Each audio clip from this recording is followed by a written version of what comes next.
right now on 5 on your side at 10. An active weather night across the bi-state area. This is a special edition of 5 on your side tonight as we bring you continuing coverage of severe thunderstorms that have caused damage throughout the metropolitan St. Louis area and continue to do so as the storms move to the east. Right now, confirmed tornado warning in effect. Southern portions of Madison County, much of St. Clair County on the Illinois side of the river. As we zoom in a little bit for you, you can see that circulation here. This storm surging out now, the inflow wrapping back around, dangerous twisting of the wind possible with these storms. And just within the last 15 minutes in Cahokia at downtown St. Louis Airport, Parks Airport, reporting a wind gust to 77 miles per hour. We look at the wind fields around this storm to see where those circulations may be, and you can see that's pretty intense wind here. That is getting into the area right now around O'Fallon, and it's pushing towards Edwardsville. You can see the camera live in Edwardsville right now.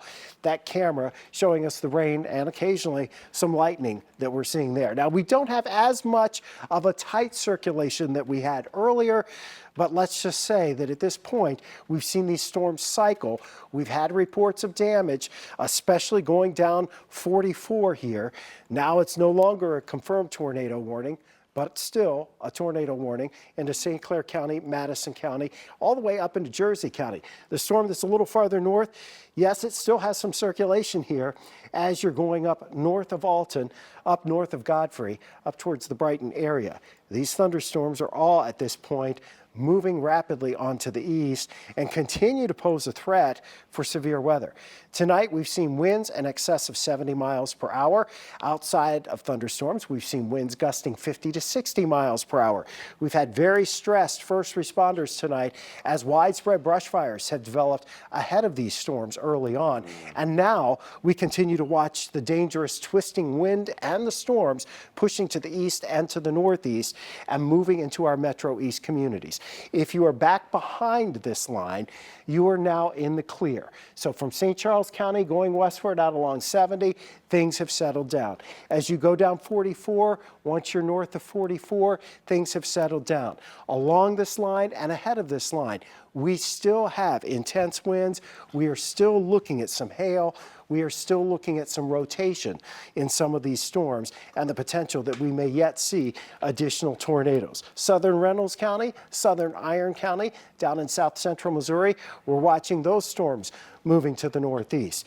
There's a tornado warning there. Severe thunderstorm warning. That is across a good chunk of Washington County right now. That storm will be moving into southern portions of Jefferson County very soon. As we push back into the metro area, again, we have concerns about these storms that are down around Arnold producing hail. This is a new severe thunderstorm warning in effect for Monroe County and does stretch over into portions of St. Clair County once again. Belleville, you're getting two surges. The first coming through right now, the second that will come through in about 15 or 20 minutes from now. What we've heard tonight is that there is damage down along 44, out along Highway 100, the Gray Summit area, the Villa Ridge area. So we've been tracking those reports tonight and continuing to gather information. We do have reporters throughout the St. Louis area as these storms continue to move and race off to the east and to the northeast. Now, just in the last minute or two, look at that new echo that's showing up here east of Arnold. That's some really large hail that may very well go over the Jim Teneri dealership there in Columbia, Illinois, right off 255. That is a pretty impressive cell. There's a live look at O'Fallon. You're looking back to the west from O'Fallon, Illinois, back towards the Menards and the hotels along 64 there. You can see all the flashes of lightning ongoing at that point. Gary, I know you've been updating the storms tonight. We know power outages are fairly extensive across the area. What is the latest you have for us at this point? Yeah, it looks like as we continue to focus on the two sets of the most impactful storms right now, and you'll notice, obviously, those are the two areas where we have the most wind and the two tornado warnings, right? And that's the area as we look at those two core cores of wind. What it is important to note is there are two spots that will continue to see these little inflows here. And you have a couple of these near Troy, O'Fallon, but you're also starting to see where it's starting to bow out. And as Scott mentioned, there are some spots where the purple is starting to pop up as well. That's where we're starting to see some larger hail. And we talked about the potential, especially this morning, of up to baseball-sized hail. And that is not out of the question in some of these spots where you're seeing those returns. So, like I mentioned, you're seeing at least golf ball-sized hail potentially. I don't think this is a widespread thing, but that's what we're looking at right now as it continues to work its way along this line. Now, one thing as we look at this tornado warning, the significant wind, and the leading edge of this is going to run into any wind that's out of the south or southeast, and that's what's going to create that twisting. And that's why we see these storms cycle at any given time. And you'll see these little notches here where maybe they're not as significant here near Valmeyer or Waterloo, even north of Hecker. But as we continue to look at where the wind field is, you'll see that it's the leading edge closer to Mascoutah. Breeze, Carlisle, I know you're down the road from this, but I want you to pay attention to it now because the way that these storms are moving, this could be there as early as 10:20. That's how fast this stuff is moving.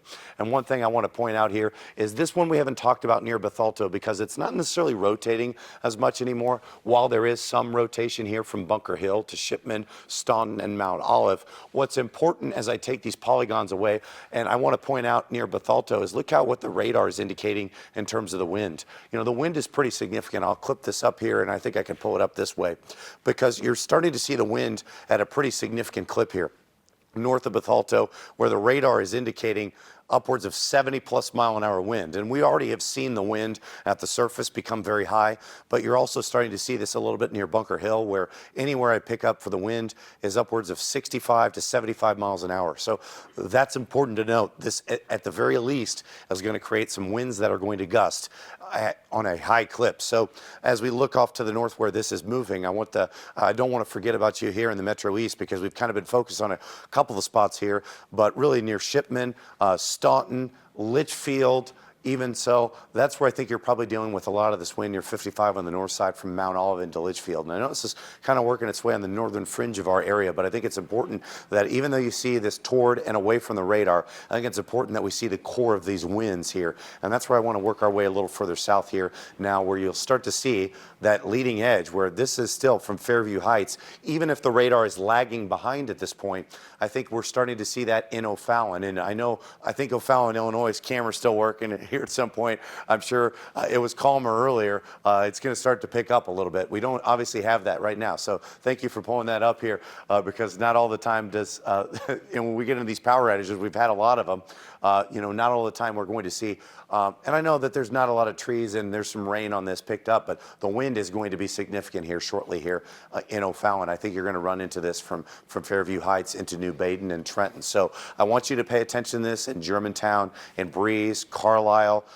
That's where I think the core of this wind is headed. And I don't think we're ruling out tornadoes at any point here because just because this has shifted to a straight line wind threat at the moment, it doesn't mean that it won't run into a more favorable environment for any sort of development in that regard. Even as we pull this further to the south into Millstadt, from Belleville to Waterloo, we don't really see any significant areas other than that here from Fairview to O'Fallon, Illinois. As I pull my way back up to the north, you'll see that north of Bethalto, those are the two cores of wind that we're currently dealing with here as part of that severe thunderstorm warning and, of course, the tornado warning that's been in place for a lot of us here.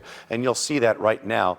Like I mentioned, that's where the severe thunderstorm warning is in place, and that's where we're starting to see some of that here. And as we continue to check in with some of our emergency management partners here, we are also starting to see, which is important, and I've kind of noted this here, and I'm not saying, I don't want to say it's neglected here because we've talked about, the specifics, but we're starting to see a few counties shaved off from the tornado watch. And just pointing them out, and sort of the obvious ones are Gasconade, Pike County, areas behind, right? You'll see that those are areas in the clear. So if you've been following along with us on 5+ for however long we've been talking, I don't even remember at this point, you can finally go to sleep safe. Same in areas in Rolla, Reynolds County to the south. you're starting to see things. It's still going to be windy, so I expect that, but you're starting to see more of a break from that. So as we continue to focus on this, here's our latest tornado warning. Naturally, as I zoom in, that's where we're seeing another one here, and that is, we're going to continue to look at that right now, and I know that's what I'm about to get a text about here, but I'm also getting some text here about West County here, and I know that we've got a lot of updates. Scott, you're going to update us on this one, which once again continues, and I would bet that as you're zooming in on the debris tracker, was it somewhere obviously right on the northeast side of town in O'Fallon and Troy, but it's probably already past there, if we're being honest, as it continues to push off to the east. You know, I'm looking at it from a minute ago, just from the velocity standpoint, and it's not pretty. You know, it's a messy storm mode. That's what we're getting into right now. The one thing to note, yes, it's a tornado warning, but it's not a confirmed tornado warning. We have not confirmed any of the tornadoes now in the storms at this moment. So that's, I mean, you know, we'll take what we can get. Down to the south, this is big hail that's rolling in here as you go into St. Clair County. And then as we go farther north, you've got those two nudges popping out here. And that's where we've got that new tornado warning here. And you know, we're northwest of Lebanon and we're also north of Troy. Those are the two hail cores, but we may have some rotation in a couple of those spots. Just kind of tracking that out. It's already in Troy. It'll be in St. Jacob here very quickly. We kind of pulled this out a little farther just because things are moving so fast. Perron and Burgess, 1032 into the Stubblefield area. That's a tornado warning. So here's some strong winds. This may not be rotating, but by golly, I bet from 159 driving, you know, from the Bethalto exit there at 140 all the way up to Bunker Hill, you've got some wind-whipped rain ongoing right now and probably some 60 to 70 mile per hour winds. Then we've got this area in here around Troy. You've got that circulation there and potentially, you know, another circulation down on the south side of that. These types of storms are cyclical in that, you know, they kind of rotate for a bit and then one rotation will get cut off and a new rotation will develop. So while we see that potential for spinning here, we know it's headed towards Highland. We know it's working east out along US 40. We want you to get into your safe place. Here's another tornado warning just issued now, and that's for the storm that's a little farther to the south. That may actually have a little better circulation to it here as we go just to the south and southwest of Belleville. I'm going to zoom in a little bit on that and see what we end up with. That looks like that circulation is between Millstadt and Smithton right now. So that's going to be another tornado warning that takes us over towards Freeburg and towards Mascoutah.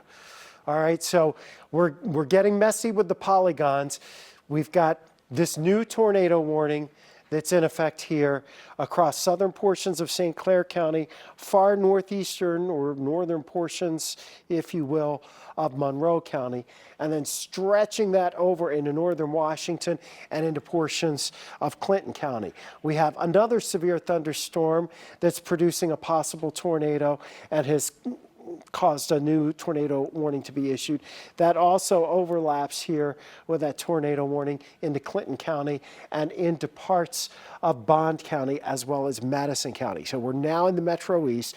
The strongest storms have pressed on to the east of St. Louis now, and these are the storms that are capable of producing tornadoes, although they are not confirmed tornadoes at this point. So just kind of pulling this back out, to look at all the polygons. We do have these storms down to the south now, confirmed tornado warning for Reynolds County. So we're going to go there just for a brief hot minute and check that out. Southern Reynolds County, southern Iron County, these storms have had a history of producing tornadoes as they've been coming out of the Ozarks and working towards southeast Missouri. So that's about Centerville on to the south and south of Ironton as well. Coming back into the metro area here as we get closer, our tornado warnings here in effect for Madison County. I don't think this area around Alton and back, you know, into the Wood River area, you don't need to be concerned anymore. The circulations have all pressed off to the east. But across southeastern portions of Madison County, into parts of Bond County, into Clinton County, and then back into St. Clair County and this northeastern part, if you will, of Monroe County in Illinois. This is where we have the tornado warnings in effect right now. None of them are confirmed tornadoes, but what we're seeing here, several areas where we have rotation. One's very close to St. Jacob, maybe even on the south side of that as you get a little closer in just to the west of Highland perhaps. Some indication in here that there may be multiple circulations. And then as we go to the storm that's down here south of Belleville, the potential that we're looking at some rotation in here as well, and that could spin up as a tornado. We have seen damage tonight. We've seen 77-mile-per-hour winds that probably weren't even associated with the tornado, but were associated with the straight-line winds in that storm as it went through the Metro East and Cahokia.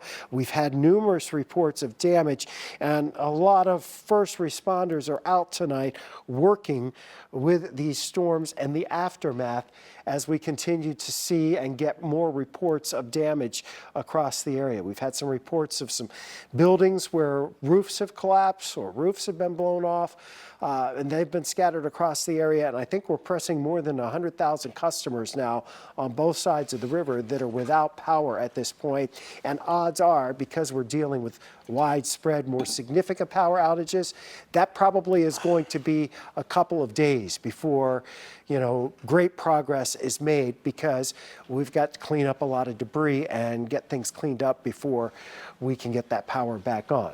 Again, your tornado warnings are focused in the Metro East and then in far southern portions of Reynolds County, far southern portions of Iron County. But if you're over here around Belleville, if you're over in O'Fallon, if you're in the area here that's north and west of Nashville, Illinois, the Mascoutah area, Troy, Highland, be in your safe place right now. Hard to find an identifiable circulation in here, and we're not confirming a tornado. But, just as I look at this, I see the hail core that's just east of 255 and kind of along Highway 15. And then I look, and you just can sort of see the storm is starting to want to rotate here south and southwest of Belleville. So it's that area down towards Millstadt. It just has that look. So get into your safe place if you're in these areas as these storms roll through. The potential continues for tornadic activity, and the potential continues, and it's a high-end potential for wind damage tonight as we've seen reports of 70, 80-mile-per-hour winds. Gary? Yeah, as we look at the back edge of this, and you can still see that we're not done with this completely, and obviously the polygons make it messy. National Weather Service in St. Louis, as they issue these, doing the best job that they can, because there's no other way to do this, right? You have to obviously coordinate as emergency managers. They're thinking about this in terms from north to south, where we have severe thunderstorm warnings in the yellow polygons, the tornado warnings in a red polygon, and then if you go to the south, you also have confirmed tornado that's going to be the pink polygon. I'll show you that in a second here. But what we want to point out is there are some spots behind this line that are finally calming down, and I think that's going to be the case here, more so on the Missouri side here, as that tornado watch only goes in place until 11 o'clock for a lot of spots, but in the Metro East it goes until much longer. This is the one confirmed tornado that we have right now. You can start to see that spin. It is rain wrapped, and I know it's the very southern edge of our area, but I want to point it out because I want to make sure that we're not forgetting about you here, really near Piedmont, and really has to do with these further south areas.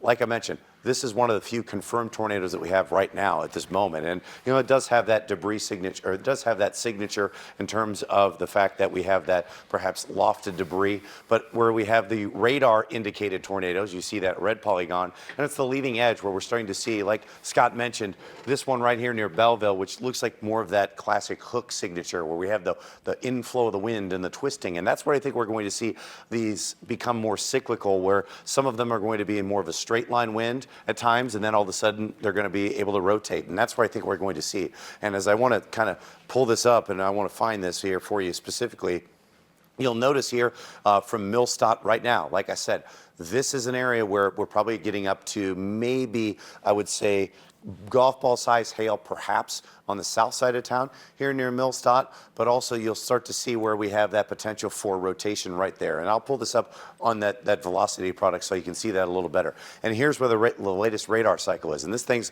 going to be getting data as quick as possible, but you'll notice where we probably have that inflow here south of Belleville from Millstadt. Now Millstadt, you're probably transitioning to more of just rain with some hail hail that is starting to mix in at least dime size here, maybe into quarter size. Let's find some of those areas of perhaps rotation as indicated by the radar, and I want to be able to pull this around so you can see. And I've got a couple of spots here that we want to look at. I showed you that area near Bunker Hill, which is really more of a straight line wind threat than anything here. And you'll see that that's all part of that up to 70+ mile an hour wind that we're perhaps dealing with as well. And what I want to pull further to the south is this is where we perhaps have that rotation. I want to get down here closer to Belleville, and you'll see that. It's a weak area of rotation, but it's enough where we look at the radar signature and it tells us that there is perhaps a tornado that at least maybe touched down briefly, even though it may not be on the ground. And like I said, these are cyclical, where some of them may touch down a tornado, and then they lose that tight rotation and it becomes more of a wind threat. And then all of a sudden it runs into a more favorable environment and you see that tornado touch down again. And I think that's probably what we're going to see as these storms are surveyed tomorrow into the daylight and by Sunday as well, as you'll start to see multiple tornadoes or perhaps a path here. But right now, our main focus is the fact that we have that tornado warning right now. And if you're really in Belleville, I hope you're already in the basement here. But if you're in Mascoutah and you're watching this, think about that as well. Like I said, I talked to you about Breeze and Carlisle being about 10-20, and here we are. It's getting closer, even into Oakville, and you've already had the sirens go off likely in Oakville, in Germantown, and Breeze, and Carlisle. And I know, like I said, this is where it gets a little wonky because you have Breeze. It's right on the edge of one polygon, and then here's the other one, right? And it really is for two separate storms and two separate areas of circulation. One of them being this northerly one, which is involving into Highland right now. We could probably pull that camera up at some point. I'll try to make a point to do that next here. That's a little harder to find in the scope of things here. But when we've got things from Belleville into Freeburg, that's the other circulation that we look at. And so it's for those two specific ones, because we have these little tiny areas of circulation, you have to run into these polygons which sometimes intersect each other. So you may have heard the sirens go off twice. That would be the reason for it if you're in both of these polygons, which is not a question, right? So that's one of the things that we're looking at. When you look at some of the wind right now, and this is once again toward the radar, away from the radar, and I think once you're into Millstock now, that circulation is passed. And I still want you to stay in the basement here, preparing for that. But in terms of the highest wind speed right now, this is from Mount Olive into Gillespie, well to the north on 55, past Bethalto. Let's zoom back out as I show you what the radar looks like here and talk about a couple of things. Like I said, I think anywhere on 44 and areas points off to the west of 44, I think you're in the clear at this point. I think you're starting to get a little bit more clear. I think if you're on 70 on the Missouri side, you're on the clear from severe weather. You're going to start to transition to rain. And one thing I know I put at the end of this here is it all kind of gets lost, is the fact that our significant wind has been there as well. We've seen wind gusts pretty high throughout the day, and you'll see these little tiny areas of circulation. I did want to look at our max wind speeds here as we looked at the debris detector, but you know, the back edge of things are getting a little bit better. Here are the peak wind speeds today, 77 here. You can see our downtown camera still working. We had 66 miles an hour at Lambert, and a lot of these, you know, probably are more reflective of the non-thunderstorm wind gusts that we had, but not these two. These are all, I know the Lambert one was definitely a result of that storm that was very close to that tornado warning, and you'll see the flashes of lightning right around the arch, and this is going to be a pretty consistent basis here. You'll see that here. Like I mentioned, these two polygons right now, even as I just cue them up, just to give you an idea of all the specifics here. We've got this one right here. That one is going until 11 o'clock for Bond, Clinton, Madison, and St. Clair. You've got the other one here, and that one is until 11 o'clock as well. Like I said, Clinton intersects here, Madison, St. Clair, and Washington. And of course, you have this severe thunderstorm warning that we're watching here. That is for Jefferson, Monroe, St. Francis, and Washington until 11 o'clock. Still may have some areas of circulation there. There's a lot of this stuff, Scott. I feel like we're going to be watching this for at least another couple of hours area-wide. Yeah, I think, you know, for most of the metro area, it's shifting east. Here is your picture from Highland, Illinois right now, where the rain is coming down, the winds are blowing. St. Jacob just reported a 51-mile-per-hour wind gust with a thunderstorm, but you can see that's a torrential rain. If you look kind of, it's hard to see the trees, but they are moving in there, and there's a pretty good breeze ongoing at this point in that area. So again, Gary just went over the tornado warnings. That area around Highland, St. Jacob, in a tornado warning right now. Not confirmed, but some circulation still there. Same sort of thing playing out south of Belleville here. Nothing confirmed, but the circulation is there. We have had reports of wind damage here in the Metro East and damage to homes as well. So we're going to get more reports on that. We've had some from North County as well. We have crews that are out tonight gathering information right now, and we'll hear from them as the night progresses. But right now, our focus is making sure you know where these storms are headed and that you're staying safe. This storm south of Belleville right now, clearly as you go out of Highway 15 out of Belleville, this thing has a bit of a hook to it. And while it's not necessarily producing a tornado at this moment, it certainly looks like it's capable of doing so. So as this storm moves through, the hail is really right along 64, and at this point it kind of looks like it's, you know, north of Belleville and to the northeast towards O'Fallon. So just kind of timing this out of where the strongest part of this storm is, where potentially that circulation might be. This is kind of what we have on it. Again, we're not too far away from it being into New Baden, into Aveston, into Breeze, Beckemeyer, Illinois, over to Carlisle, about 10:52. So, you know, that's a ways away, but they are moving pretty quickly. This storm, again, as it's gone through Highland, gusty winds, 51-mile-per-hour wind gusts around St. Jacob. These storms rapidly moving off towards the east and to the northeast right now. Farther north, let's be over to Litchfield, to Mount Olive. Look at that area that's brighter there. Not necessarily rotation, but odds are we're looking at winds here 60 to 70 miles per hour. Potentially some of those 50 to 70 mile per hour winds from Marine to Highland too along Highway 70 as you work your way through Madison County. Then we go farther south, this area from Belleville to Freeburg. This is where we have a bit of that circulation just off to the west of Mascoutah, if you will. We'll see if that evolves into something that actually touches down, but we still know we have dangerous winds with these storms, and we've had quite a bit of problems here this evening with these storms, with the wind damage and the circulations and possible tornadoes, at least radar confirmed tornadoes. One thing that's fueling that is this low-level moisture. It's feeding to the north, and as it does so, this is what we're seeing, rotating thunderstorms kind of with that spinning updraft sliding across the region.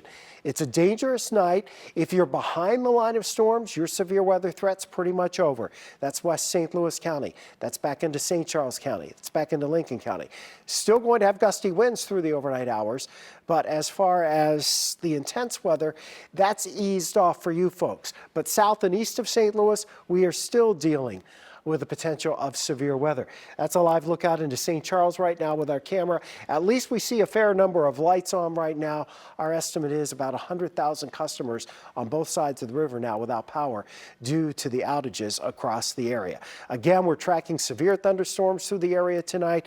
They are capable of producing tornadoes at this point. We've had reports of tornadoes and wind damage, substantial in some cases, as these storms have moved through the area. Even report of a couple of minor injuries so far. Haven't heard of anything major, not that there hasn't been, we hope not. But just take these storms very seriously here east of St. Louis. Eastern portions of Madison County into Bond, Clinton, northwestern Washington, and much of St. Clair County still under the tornado warning right now. Severe thunderstorm warnings continue farther to the south, down towards Wilderman, north of Freeburg. You're really picking up some of those intense hailstones right now, along with some of the gusty winds that are whipping around in that area at this point as these storms continue to move on to the north and to the northeast. Back to the south of St. Louis, still looking at this storm that's down here. Wow, that's a pretty impressive storm. Southern portions of Reynolds County right now. And that's pushing towards southern portions of Iron County. That's a long way away from the radar, but when you can see rotation that far away, that's pretty impressive. So that's working east and southeast of Ellington. That will impact the areas around Annapolis. That is a confirmed tornado here as it's moving northeast. It has a history of producing wind damage farther to the south and southwest. And that area, again, farther south of St. Louis, is the area where we are looking at better moisture. A new tornado warning. Yeah, new tornado warning coming for Montgomery and Macoupin counties. So that was kind of what we were just talking about with that big gusty, I would like to call it it seemed like, one of those twine balls that they have in Kansas, those big twine balls. Oh. That was kind of, you probably don't know about that. That seems out of my. Is that from the? Look at that gusty wind. Look at that wind. Yeah. It's like one of those. It's just a mound of wind. Yes, there may be some circulation in here, especially in this area, maybe around Honey Point, but that's northeast of Gillespie, and it's moving up towards Raymond and northern portions of Montgomery County. All right. Let's go back over to Mike and Kelly. You guys have some damage reports and updates. Yeah, all right, Scott, thanks very much. We have reporters all over the bi-state, and our Megan Kernan is in Villa Ridge. Villa Ridge, yeah. There was some damage over there, right, Megan? Here in our storm tracker. Yeah, hey, that's right, guys. So we are on Old Highway 100 in Villa Ridge. Let me turn the camera around so you can see on the left side of you, there are some down trees, and as we get further, there are some down power lines. So there's a bunch of, crews working out here because people are not able to pass through here. We are in Villa Ridge on Old Highway 100, and it's been taking some time. There's been a lot of backed up traffic, especially on 44, but there's a ton of down power lines right now, which is why there's even like some community members out here and just trying to stop people and tell them to turn around, because there's absolutely no way that people can get around. As you can see in front of us, people are just kind of at a standstill as there is many power lines blocking, and there was multiple trees. People are out searching. You can kind of see here in the front, but that's kind of what we're looking at as far as the damage, and we're going to keep trying and track some of this damage too. But for now, we're going to toss back to Gary in the studio. Yeah, thanks, Megan. As we have an update on another tornado warning, and I kind of pulled this up just because I was going to show you how some of the counties are pulled out and how some of the counties are still under that tornado warning until 3 a.m. on the Metro East side. But we had yet another tornado warning. It was an area I actually highlighted just because I looked at that severe thunderstorm warning, and here it is right now. And that's what I want to look at specifically here as we look from Peevely. And it's one of these areas that at one point had a straight line wind threat, but now has the potential for rotation. And I'll pull a different product up here as I kind of pause this, and I want to show you where that perhaps inflow is. So if you're in Waterloo, you're in Maystown, you're in Redbud, you're in Hecker, you're in Valmeyer, you're starting to see where this is. And I'll pull the wind product up for you as well. But you'll also notice where we start to have this little bit of a kink here, where you have just that inflow here. And this is where I think we have the most significant wind. And I'll switch the product here as you're able to see where some of this is. That first one was the Macoupin County area, where we have a couple of these along the leading edge, and I'll have to pull up this thing. Like I said, we're all moving on these on the fly because it seems like we have all these little areas of rotation within this. But as we pull this off to the south, let's find that spot that likely just sent your sirens off in Jefferson County and parts of South St. Louis County, and it's this one right here, specifically right along the edge. And there's nothing that jumps out to me right now in terms of where the potential for a significant tight rotation is. And I think it's kind of along the lines of the last couple that Scott has mentioned, where you're able to see where some of these are, and this is probably where we're seeing right now. And I think it's right here. That's where we're seeing it right now. And I'll zoom in just a little bit more, and I'll probably pause this if I can, and I'll zoom in just a little bit more. This is where it is near Maystown. This is where the probably most significant, it's not a tight couple like we've seen, but it certainly is where there's some minor rotation. And I'll circle this for you just to follow along, and then we'll get back out to where we can track this for you here. It's right about here, and you'll see that latest scan of the radar. So that's how fast this stuff's moving. I draw it. It already moves past my drawing. That's how fast this stuff is moving. As we're looking at this right here between Valmeyer and Maystown, that's the area of circulation. If we're going to pick a spot, I know it's not the most significant one I've showed you all night, which isn't a great thing for the fact that we've seen more significant all night, but it's a great thing for right now. But I do think that we're going to see, probably the fact that the potential for a tornado is still there. And that's why you have that tornado warning that's in place, I believe, until 11 o'clock. And we're going to look down toward Waterloo, toward Maystown, toward Hecker, toward Smithton, toward New Athens. Those are the areas that I want you to pay attention. I know, like I said, we have a lot of these polygons that are all intersecting each other. It's because of the amount of little areas along the leading edge of this where you have these little areas of rotation. And that's where we're getting into this point in the night where we have these little areas of rotation. At the very least, there is a 60+ mile an hour wind gust, and you'll see that one of those has just been removed or downgraded. So you'll see that, but you also still see one of these polygons. See, I can cue these all up at the same time where they're going to take precedence, right? First one is the fact that we have that tornado warning that's in place till 11:15. So correction there for me from Jefferson County, Monroe, St. Clair, like I said, and St. Louis County. So South St. Louis County, I'm getting some of these here from my watch.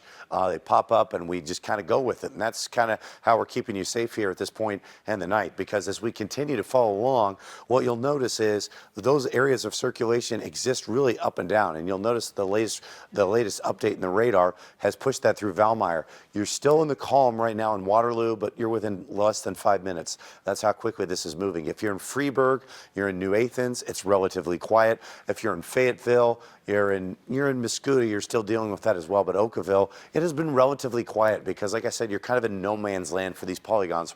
We're likely the sirens went off, but perhaps you didn't take it seriously. Let's try to take it seriously now, simply because I think you're seeing that leading edge of this one is most likely going to race off to the east and northeast at about 60 to 70 miles an hour. So as we work our way further to the north, there's also a few spots that I'm monitoring for hail as well. And those are the spots that are showing up in purple that are most likely dealing with golf ball size hail, or at least the potential. And I'll zoom into the crosshairs to give you an idea, because you're able to see that from St. Jacob, from Lebanon, as well as, really St. Morgan, right along. I'm trying to find north of 64, south of 40 here, Highland. That's where you're staying. It's on the south side of Highland. That's where you're getting at least the potential for some of those areas of larger hail. That's not really something that's been a significant factor. I got an update in Millstop that we had up to quarter-sized hail, so that was the highest hail that we had seen, and that kind of checks out by looking at the radar. But like I said, there are going to be some embedded areas of isolated golf ball-sized hail in that as well. This is actually a spot that I want to look at now with our most recent radar scan, and that one to me looks like the most impressive that I've seen of recent. Let me try to drag this in here, and right about here, and that's an area, once again, that I think we're seeing the most significant radar return that we've had in a while in regards to dealing with that potential. And now, there we go. I want to zoom in right to here, and it's north of 64, really near New Baden. And that's where, I know it's getting a little further away from the radar, but that's a scan that at least interests me in terms of the potential for rotation here near New Baden. So from Albers, that's a spot I would at least take shelter if you're not already, as we look at right about here. And I let this loop here, but this is north, right on Summerfield South Road, 161 and 64. That's right off the exit here, as you're just south of Old U.S. Highway 50 here, north of Damonsville, Germantown. Those are the spots, like I mentioned. Aviston as well. That's where I want you to at least pay attention and get in your safe space. And I know, Scott, you're looking at all of these. There's starting to be, once again, it's 10:30. We've seen several storms go over the same spot. I'm not sure that it doesn't matter. There's still significant areas. Yeah, there is significant damage being reported right now. Just got a report of baseball-sized hail on the Illinois side of the river near Troy, Illinois, from a few minutes ago. This is down into parts of Reynolds County and southern portions of Iron County. This storm has a history of producing tornadic damage. So south of Annapolis, down towards the Des Arc area is where we're watching there. Back into the metro, still looking at these storms south and east of St. Louis. They're still packing the punch, as Gary was talking about this. So coming out of Jefferson County through southern St. Louis County, moving into Monroe and St. Clair County, prompting that new severe thunderstorm or new tornado warning there, and another tornado warning for that cell that's moving into eastern portions of St. Clair County, right out by the rest stop there on 64 as you head towards the Clinton County line. We have the other tornado warning here, eastern portions of Madison County into Bond Bond County. And then we're looking at another tornado warning a little farther to the north. For the populated areas here, this one's coming in along 156, Valmeyer to Waterloo here. And it looks like any circulation staying south of Columbia, but there's probably some hail in here and certainly the potential for some gusty winds as well. We've seen the wind gusts. Lambert tonight, St. Louis Lambert International, 66-mile-per-hour wind gust has been the top one. Over here in Cahokia at the downtown St. Louis airport, 77-mile-per-hour wind gusts there. Highland and St. Jacob. St. Jacob probably getting some of that larger hail right now. It's going to push right along Highway 40 towards Highland. Be prepared for that. Again, you're inside, away from windows and doors. A lot of wind still showing up, but trying to find tight circulations here, that's a little bit difficult across the area. There are some spots we're monitoring, but nothing sticks out as being a really super tight circulation that's going to cause big problems, at least not into the metro area. Now, these storms that are over towards New Baden and Trenton and heading up towards Highland, yes, there's still some rotation there. Yes, something could spin up, but it doesn't look especially ominous at this point compared to some of what we've seen earlier tonight. From Waterloo down to Maystown, we still have the potential that there is some circulation in there as well. But again, nothing that's overly tight, nothing that screams we have a big problem. And then you've got the area north of Litchfield heading up towards Farmersville. That's going up north on 55 here as you make your way out of Litchfield, heading up towards the Springfield area. We still have some showers and some rumbles of thunder, but not severe, along and south of 44 here, down into southeastern portions of Franklin County, down towards Catawissa, and then back down towards Sullivan along the Merrimack River. But north and west of St. Louis, our severe weather threat coming to an end. South and east, it's going to continue for another hour or two, maybe three. We're going to stick here with you as we continue to track these storms this evening. They are in an environment that's conducive to not only having strong to severe thunderstorms, but in some cases we've seen that dangerous twisting of the wind tonight, and it has caused damage across the area, in addition to some of those straight line winds of 65 to 75 plus miles per hour, along with some large hail. Insurance companies are going to be busy this weekend, and we know the first responders are busy right now, Mike and Kelly. Yes, they absolutely are. And our crews have been all around the area. They are now also checking out damage, including our Annie Kroll. Annie Kroll is on Highway 100, where there's been a lot of damage tonight. She's in Villa Ridge. Annie.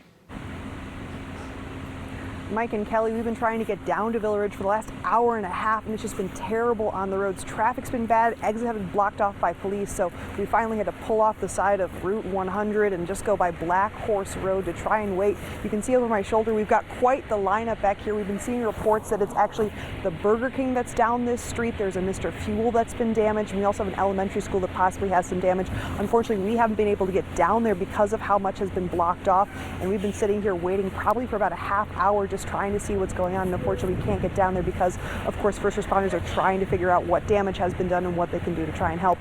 We've seen a couple of semi-trucks, as you can see behind me, just pulling off the side of the road, trying to get around it because they've been waiting for so long. That's what's really happening right now at this hour. People are just trying to turn around, seeing where they're going. Exits are blocked off on southbound 144. We saw a semi-truck on I-44 northbound that had completely turned over and was blocking the road. So it's just quite a scene here in Villa Ridge. There's not much people can do. They're just turning around, trying to go home because so many of the roads are blocked off. Obviously, the semi-truck makes things a little bit more complicated because they have so much real estate to try and deal with on these roads. So we're going to stay. We're going to try and figure out what's going on, see if the damage is as bad as people have been telling us. But of course, we have to wait for first responders to clear this area so that we can physically go over and see what's been going on. So that's one of the things that we're worried about here in Villa Ridge, and we'll stay on top of it as we learn more. Yeah, as we continue to monitor the threat of multiple tornado warnings, we also want to look at a few of these, and I want to look at this one specifically here. Still a severe thunderstorm warning. Like I said, we're going to get into a polygon mess because of the way these storms are moving and the way that they are interacting with an environment, which creates more twisting on the leading edge of that. So from a big perspective, I want to pull this back out here and show you, what we're dealing with here, and I'm zooming out on the other one here. Really what I want to point out is the fact that we are dealing with still further areas of a potential tornado that is on the damaging side. There's a damaging tornado on the ground. I want to move you further south. I'll zoom out first here because we're, like I said, we work on the fly here when we're kind of working on things here, and I want to go well to the south. This specific area right now, let's zoom into this one, and this is where we have a confirmed tornado, where is a large damaging tornado right now, and I want to zoom in right now. It is this area right now north of Piedmont, south of Annapolis, near 12 Mile. This is a large damaging tornado, and I'll pull the radar product, the other radar product up as well. But that's what this polygon, this pink polygon means. It is a considerably damaging tornado on the ground right now. As we pull up this right now, you're able to see, like I said, a few spots where we have some of these leading edge spots north of Greenville where we have, some pretty strong wind, but it's nothing in comparison to what's going on to the south. And I'm not sure how we're going to see it just because of the way that it's further away from the radar, but we'll get there, and I want to point that out here. So we'll get there, and I want to see if we can see what we can see in regards to what this looks like here on the radar, because you're going to get all these weird colors because it's going to interact and it's farther away from the St. Louis radar. But what you'll notice here, and I think I can see it just a little bit better here, and watch right about here. This is where we're starting to see that rotation. And that's where I think we're going to need to pay attention near 12 Mile. We're right across 67 South between 12 Mile and Fredericktown. That's where it looks like this is headed to me here at this point. So as we continue to focus on things, I'll get this on the other side here because I just, one of those, it actually worked. So that's impressive here as we've been doing this for a while. I want to zoom in one more time here and show you where this is specifically, because this is going to bounce between different radar products here. As we continue to look and track this tornado, which is on the ground, and a damaging tornado, you'll see that right about here. And that's where I want to circle. This is where the damaging tornado is on the ground. It's this mess right here. I want to focus on that right about here. That's where this area of circulation is. It's off to the south of 12 Mile. It is racing off to the northeast at around 55 to 60 miles an hour. So if you're in 12 Mile, if you're in Marquand, that's where I want you to pay attention. If you're not already paying attention as well, this is a confirmed tornado. Even if you're in Fredericktown, I'd like you to at least get to your basement and stay there until we give you the all clear. And I know that, this is one of those things where it's further south of St. Louis, but I want to pay attention to this specifically because I know this is right on the fringe of our area. But as this continues to move off to the north and northeast, if that works its way toward Perryville and across 55, that's another spot that we're going to have to monitor in terms of the severe weather threat. The other thing that we're looking at is this tornado warning still from Waterloo all the way to Freeburg. And as we continue to monitor this threat, like I said, we're going to see the leading edge of a few of these storms that has the potential to rotate. And that's why we have so many tornado warnings. We have so many severe thunderstorm warnings that are overlapping the top of each other.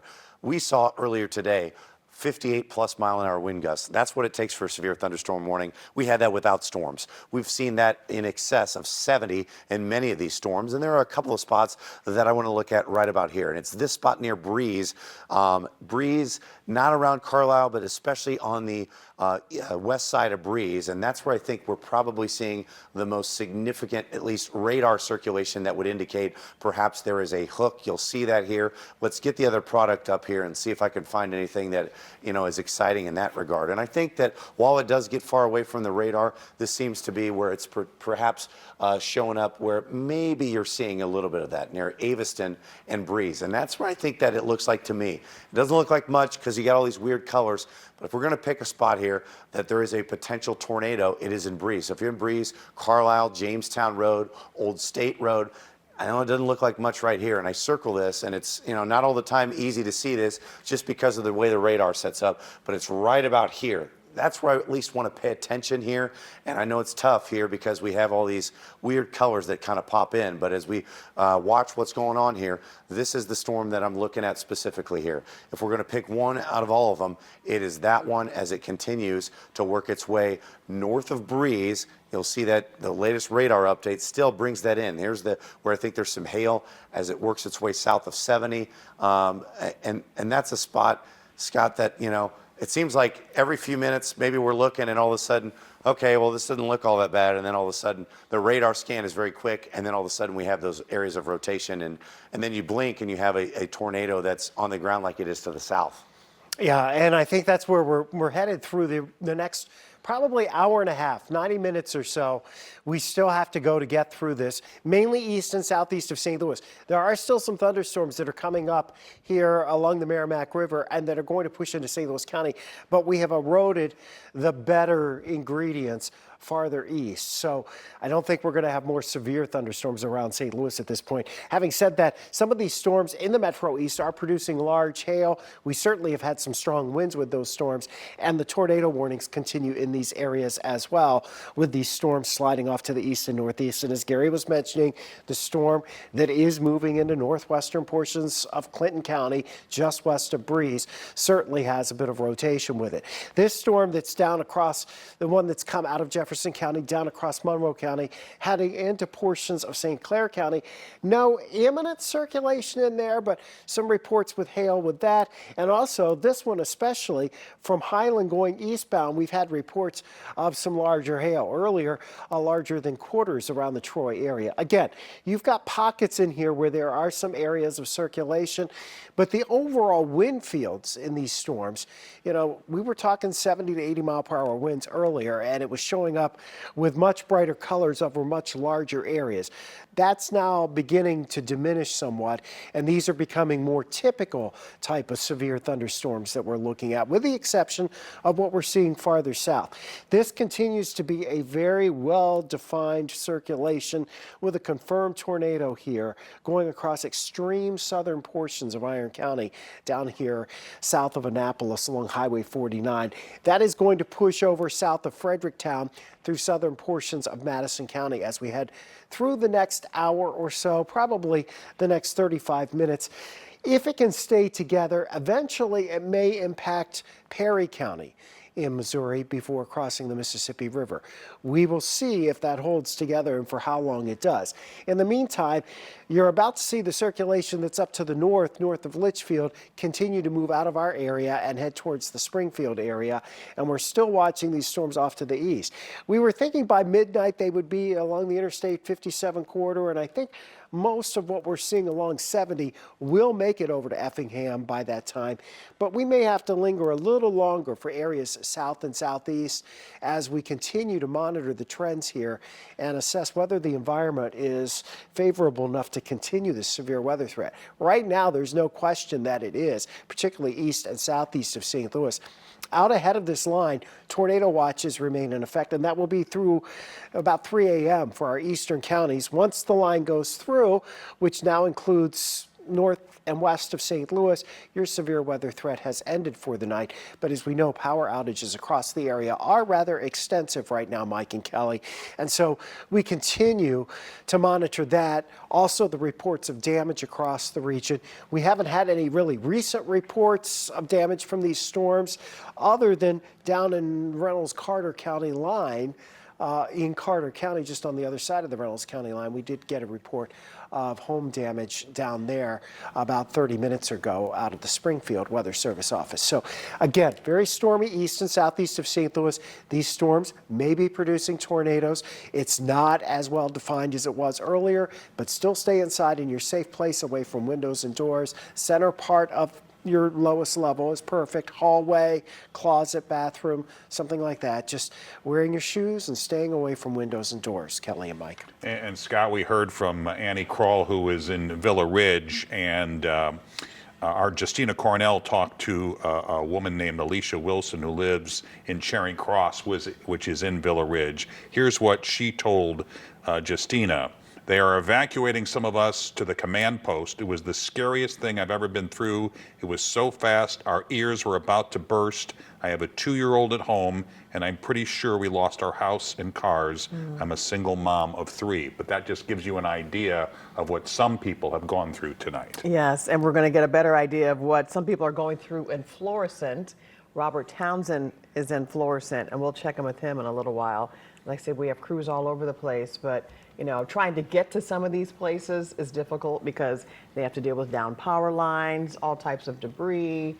And one of the things that we are hearing is, according to St. Louis County officials, that there was some damage in Wildwood tonight, but so far, from what they've seen, it was moderate damage, but there's been a lot of damage in the Florissant area. Yes. And Robert Townsend will do a live shot for us coming up very shortly in an area called Park Argonne. That's just around the Florissant area in North St. Louis County, where apparently there has been a lot of damage there. Yeah, and they were tonight. dealing with earlier. Robert was in Florissant because they had some homes that had caught fire because of power and the situation over there. So, Right. and there are a lot of people without power too. We have thousands of people reported without power. Yeah, there's your Ameren map. And, I know when we look specifically to include our electric cooperatives and Ameren, Missouri and Ameren, Illinois, I think we're easily over 100,000 customers across the region without power. And some of those hard-hit areas do include areas around the metro. And, you're talking about Villa Ridge and North County. Got to remember, our first responders, our firefighters, this afternoon, we're dealing with those strong winds and brush fires. Some of that was caused by power lines that were coming down and arcing and sparking. Some may have been caused by burning outside and fires spreading from that. But our emergency managers were talking earlier this afternoon about how they were having local emergencies because they were out of fire department resources to fight everything going on. And now our fire department resources are being deployed in search and rescue modes, if you will, in many locations, and to help with cleanup for the ongoing storms as they continue to pass across the area at this point. So widespread power outages, it's just going to take a while to get the power back on after an event like this. We've had this before, and this isn't as bad as some that we've had, but when you have the widespread power outages because you have so much tree damage and the lines are down, in some cases the poles are down, the linemen can only do so much. And the one thing about this is even though the storms are moving away from St. Louis, the wind will stay up for much of the night and still be gusty into tomorrow morning. We'll be done with the storms, but we'll still have the gusty winds overnight, and that's going to complicate even tomorrow morning efforts by your linemen to get things back up and running. All right, so when we look at this right now, there's a couple of things that stand out to us looking at this at the moment. One is the amount of hail that's approaching Greenville, Illinois right now. There is a tornado warning with that storm. It has some rotation, and to be honest, that's very close. That hail's on the north side of what may be rotating, which is south towards Breeze right now. So there could be something that spins up there. You definitely want to be inside, away from windows and doors in that area. But that stands out. You can see that brighter fuchsia there.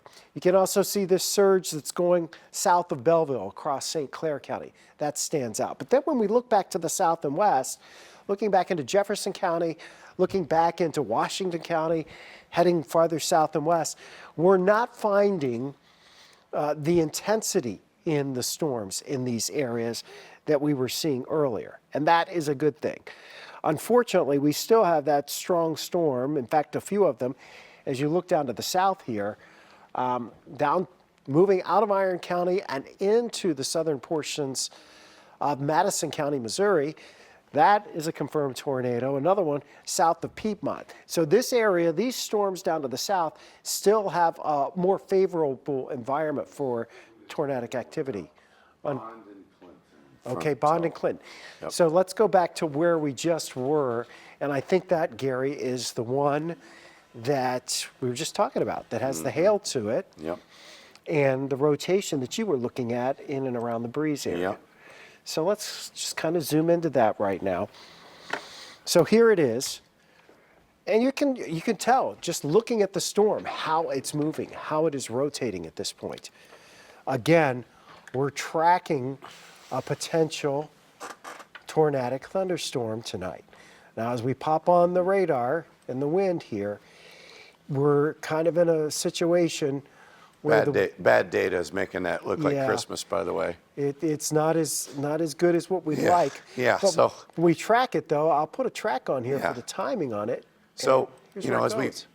as you look at that, and the data is going to be weird, right? So you see how fast that thing is moving, right? So once again, That's the main thing for us is how fast this thing is moving, right? So the one thing I wanted to do before, it seems like every time I pull this map up, we have a new tornado warning, but we'll get to that in just a second because I am going to zoom in on that. I want to point out some of these spots here as we get closer to 11 o'clock. This tornado watch is in place until 11 o'clock. I do expect that to expire. That means you can go to bed safe and quiet, even if for some reason I've heard a couple of reports that sirens are going off. Now, we have tornado watch in place for the St. Louis City area. I think a lot of the spots on the Missouri side will probably be allowed to expire till 11 o'clock. There are a couple of counties in the Metro East that are until 3 o'clock. Don't think they make it that far, but that's where I want to get into this specific storm. And like I said, this one that goes until 11:30, we found a couple of those spots where you can just look at them and it looks like it wants to rotate right about here, and that's where I'll zoom in. You also have these confirmed tornadoes to our south. Let's look at this one specifically as it continues to rotate here, as Scott gets that figured out or gets that lined up so we can talk about the storm in more detail here. But as we look at this one, you can see where that's where we had that inflow, right? As we continue to monitor that. That's north of Carlisle. That's the spot that I was at least looking the potential for as we track that, whether or not we have hail right here, but now let's look at a different product. And you also have this area that you have 2 confirmed tornadoes, which are strong tornadoes in a very favorable environment. And now let's switch this here. And that's where it, like I said, this doesn't look great, and it's not anything to do with it. There's some bad data, and it's making it look like Christmas right now, but I'll let it loop, and I'll go circle it. It's that same spot right about here, north of Greenville, that we've seen right about here, and it kind of changes right there. And I'll zoom into that in a second here, just because I think you'll be able to see this a little better, and then we'll talk about it, and we'll see if we can see that bad data. Okay, so if I switch it, now you'll see this a little better. This is getting picked up by a different radar where it's not getting cluttered, and you'll see that, Scott, if I know you're following along here, but if you switch to the radar, you'll see where the different one it shows up a little bit better when it's blue and green. And this is the area of circulation right across 51 near Ramsey, north of Vandalia, as we see that. That's all part of one of these areas of circulation here as we continue to look at a couple of these areas of circulation. And so as we monitor a couple of these spots, you're able to see where some of these are starting to roar through. That's along 70. Let's go to the south here for the next one, as we have a couple of these here from Breeze and Carlisle. And you're able to see where some of these spots right about here, that's where we have that area of circulation. Like I said, it's not ideal because we're getting that area that looks like Christmas for some reason, or the Grinch, something like that here, but it's kind of moved in, and that's kind of the way it's working out. We have minor areas of circulation where at one point it was a little tighter, and that's where I think we're looking at the potential for our next area of circulation. So really, I think it's, for the most part, staying south of 70 at this point, but as fast as these storms move, see, now that latest one, as I move it here, it looks a little bit better. It really has to do with that particular radar as I move back and forth between a few of these here. So as we continue to look at a few of these areas of circulation, I'll pop this back on. And I also want to talk about these 2 confirmed tornadoes, which, while they're very south in our area, they're still important for a couple of reasons. One, it shows the nature of areas to the south being still more favorable for significant tornadoes and long track tornadoes. And that's something that we mentioned.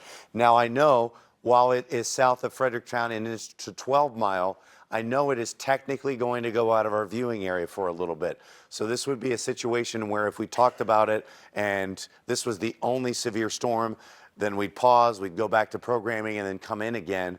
We're not doing that for a lot of reasons because there's a lot of other severe weather. But watch when this crosses 55 and into Perryville.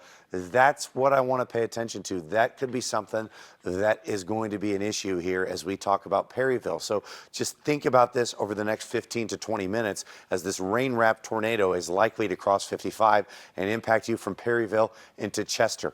That's something to pay attention to here, at least in the short term. I know a lot of this is very innocuous, it's very quiet, and behind it is getting a little bit better. But, you know, Scott, from a perspective of a couple of these, the areas to the south still seem pretty favorable. And I know we don't have time, or we're certainly not paying attention to it as much as we normally would with all the stuff going on. But well to the south, you got a line of pretty significant tornadoes, and wording from the Storm Prediction Center, they're going to get some serious nighttime tornadoes well to the south, close to the boot heel. That is a big concern. And, you know, with spring break starting today, you know, for a lot of people, spring break starts today and goes through next week. A lot of people trying to get out of town for tomorrow. Got to tell you, tomorrow, if you're trying to go south and you're going to drive through Mississippi or you're going to drive through Alabama, this system is pushing in those areas. And tomorrow, as rough of a night as we've had here, tomorrow afternoon, tomorrow night, across Alabama and Mississippi, we are expecting significant tornado outbreaks there. And those Dixie tornadoes in the Dixie Alley, especially the nighttime tornadoes this time of year, really, really intense. Here are these storms. And again, we're lining them up here off to the east of St. Louis. They're just kind of moving along here pretty well, lasting actually a little longer than we thought they would in some spots. But as we kind of zoom in for you here and focus in, you've got the one area there near Belleville. You've got the other area that we're looking at up towards Greenville. This area that stretches from Lebanon down to Mascoutah. There's probably at least some rotation there, but at this point, it looks like it's just a severe thunderstorm. This is the area as it heads towards Tamalco, and we're south of Greenville. In Greenville proper, right there, you get off the rest stop or get off at the exit there to the truck stop off 127. They've had some hail with that storm, upwards of the size of nickels. And this is where we may be seeing some rotation with that as we get in a little bit closer. That area of rotation, perhaps it's headed towards Hookdale and eventually over towards Pittsburgh Avenue and County Road 100. Hunter School Avenue's in here as well. Mulberry Grove Road, Keysport there. Kind of put the radar on. We've got a couple of versions of this, and this may be something too that we'll monitor up towards Ramsey, and we'll also have this area out here that we're monitoring south of Greenville. Looks like some rotation there, kind of another perspective, a viewpoint. Again, there's some rotation going on there around the Ramsey area, even though that's just a severe thunderstorm warning. In northern Fayette County, I'd be concerned about that. And then you have the potential rotation that we're seeing here in and around the Greenville area. Nothing all that tight for most of those storms. What is tight is the rotation that we're seeing down there into Madison County in Missouri, south of Fredericktown, across southern Madison County. That tornado warning continues there. So again, any of these storms that are impacting you, you need to be in your safe place. Basement's best if you don't have that, as many walls between you and the outside as possible. In that bathroom, closet, or hallway, away from windows and doors, and with your shoes on. Mike? And Scott, we have this breaking news. County Executive Sam Page has declared a state of emergency for St. Louis County. He has spoken to Governor Keough, and they're coordinating resources in response to the severe weather this evening, the emergency declaration in effect. I want to check back in with Megan Kernan. She has been in our storm tracker, trying to check out damage along the way, and she is near Highway 100, where she is talking to a storm victim in Villa Ridge. Yeah, so basically we're on Cromwell right now near Baker, and Highway 100 is behind us. You can see dozens of emergency vehicles are on here because there is many down trees, many down power lines, and one of those down trees actually damaged Adrian Wallace's house. So tell us about what happened. Well, I was standing actually on the front porch kind of watching the rain, and I saw the straight line winds, and I started hearing the train. And as I slammed the door and locked it, I hit the deck and I could kind of hear stuff falling. When it was all said and done, I came out and there's a 50-foot tree about 2 foot away from my car. Luckily, our house wasn't damaged and we're safe, but we had 3 windows busted out in the cars just from stuff flying across the road. What about your neighbors? I know a ton of neighbors just on Baker Street. There's been a ton of damage that we've heard from some other people. How are your neighbors doing? A lot of them, one neighbor told me his camper roof was ripped off. Our camper, the air conditioner on top got shattered. But a lot of the houses, there's a lot of down trees, a lot of whatever happened halfway on Baker Street, something got picked up and just kind of went through and started busting everybody's windows. Can't really find what it is right now. Wow. Well, we're so grateful that you are okay, and you guys are just checking on to see what other kind of damage is going on. Yeah, seeing about the electricity and just seeing how long it might be, and seeing what all damage is really going to be around here to deal with for going forward.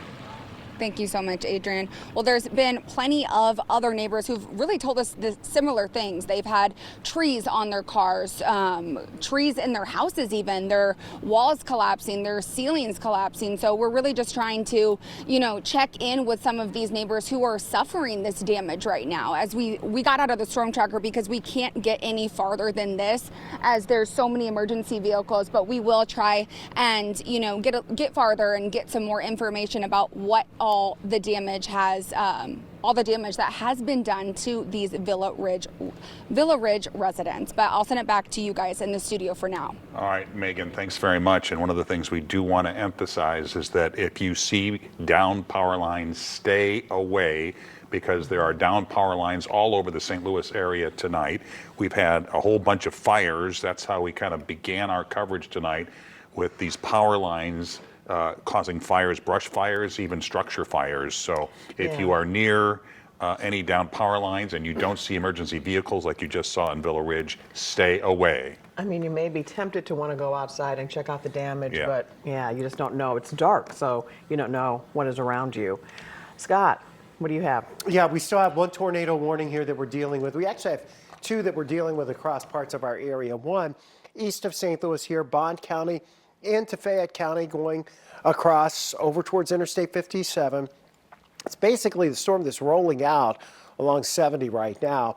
Northern portions of Clinton County, northern portions of Marion County, and that severe thunderstorm warning here across a good chunk of St. Clair County into Clinton County.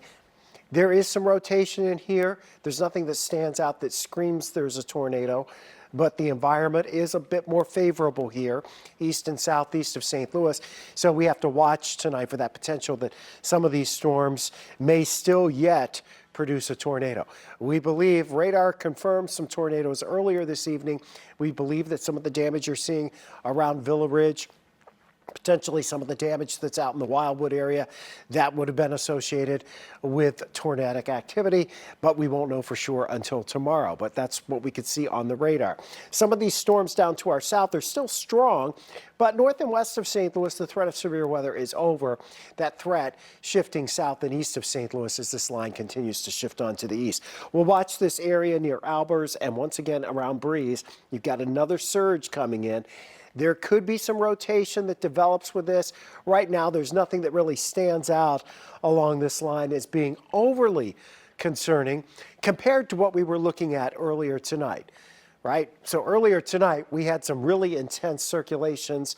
Tonight, these have kind of transitioned into more of a hail-producing scenario. We've had some reports of some larger hail off to the east of St. Louis, especially around Troy, Illinois.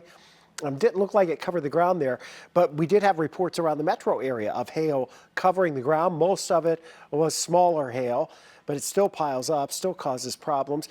Going north along 51 out of Vandalia up towards Ramsey, Illinois, looks like there's still some sort of circulation, maybe some stronger winds there. You do have a severe thunderstorm warning for that, the tornado warning here farther to the south. And again, looks like there may be some circulations trying to develop along that leading edge and with that storm, especially on the southern side. The storms down to the south have been a little more prolific here in their production of tornadoes. We had confirmed tornadoes coming out of Carter County with damage, and we believe that circulation and likely confirmed damage down into southern portions of Reynolds County, down into southern Iron County. That storm now over southern Madison County. And once it's south of Fredericktown, which essentially is where the worst of that is, that basically is kind of out of our viewing area more for Cape Girardeau. We add the lightning in here. Obviously, it's been a noisy night as you look at the Villa Ridge firefighters. Yes, you see the Villa Ridge right there. Look at all that lightning. Storms down to the south really have the most of it right now, but those storms that are out around Greenville over to Vandalia, they're producing quite a bit of lightning as well. So that is another thing that indicates the strength of a storm, and it certainly is very intense as you head farther south of St. Louis. I know you're having some stormy weather around Farmington now, but nothing that we can tell so far that's been severe down there. By the way, our first responders, we've talked about it tonight. doing yeoman's work today. They have been incredible, having to deal with brush fires for hours this afternoon, and now dealing with damage cleanup and assessment, and working hard out there serving the community tonight. So we certainly appreciate all the first responders that are out there in this weather trying to help out and keep people safe. Gary, I know you've been tracking this as well. You know, it seems like the storm reports have started easing a little bit. Yeah, it's the first time we're not taking a full deep breath, but maybe a half a deep breath here as we start to at least edge counties out of the way. And we promise that we tell you, hey, don't go to sleep till we tell you it's okay. I know it's going to be caught every time we have a new tornado warning or a wind damage report, but I do want to talk about how we've started to see counties being shaved from the tornado watch itself, and most of them on the Missouri side completely in our area are done with that. So if you're on the Missouri side, I don't care if you hear a siren or some reason, your tornado watch has expired. It expired at 11. It was supposed to expire at 11, and it has done so as well. There also are the first tornado watch that was in place that we saw earlier this afternoon. I believe it was right at about 3:45 that it was issued, and it went through at about 4 o'clock, and that's where we saw between 4 to 11. Now, this tornado watch that's in place for the other counties that also have a couple of tornado warnings is in place until 3 a.m. Do I expect that you're going to see me and Scott here till 3 a.m.? I do not. We do not. And for all of our sake, that is a positive. But what I do tell you is that I think that the larger part of this system will still be impacted, areas to the south that are connected to this. They'll start to shave counties off here and there. And I think we're not quite there yet, but as we look at a couple of spots, one thing that is promising here as we look to the south is the fact that we are looking at a few of these storms that are starting to weaken maybe just a little bit. You'll still see that leading edge from Vandalia, where I'm at least pinpointing some of that.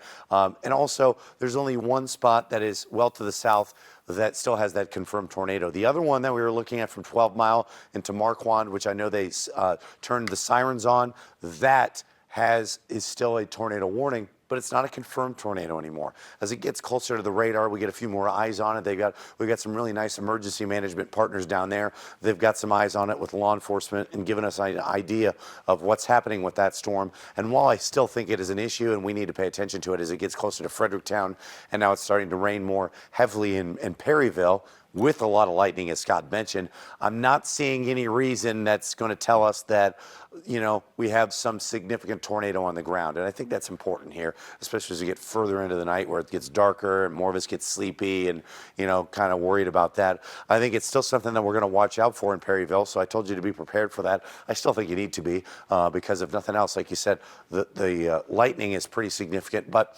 we'll see how this holds together, where it moves. There has been some rain out ahead of that. Is that enough to stabilize things to where we're starting to see less severe weather or less of a punch to this storm?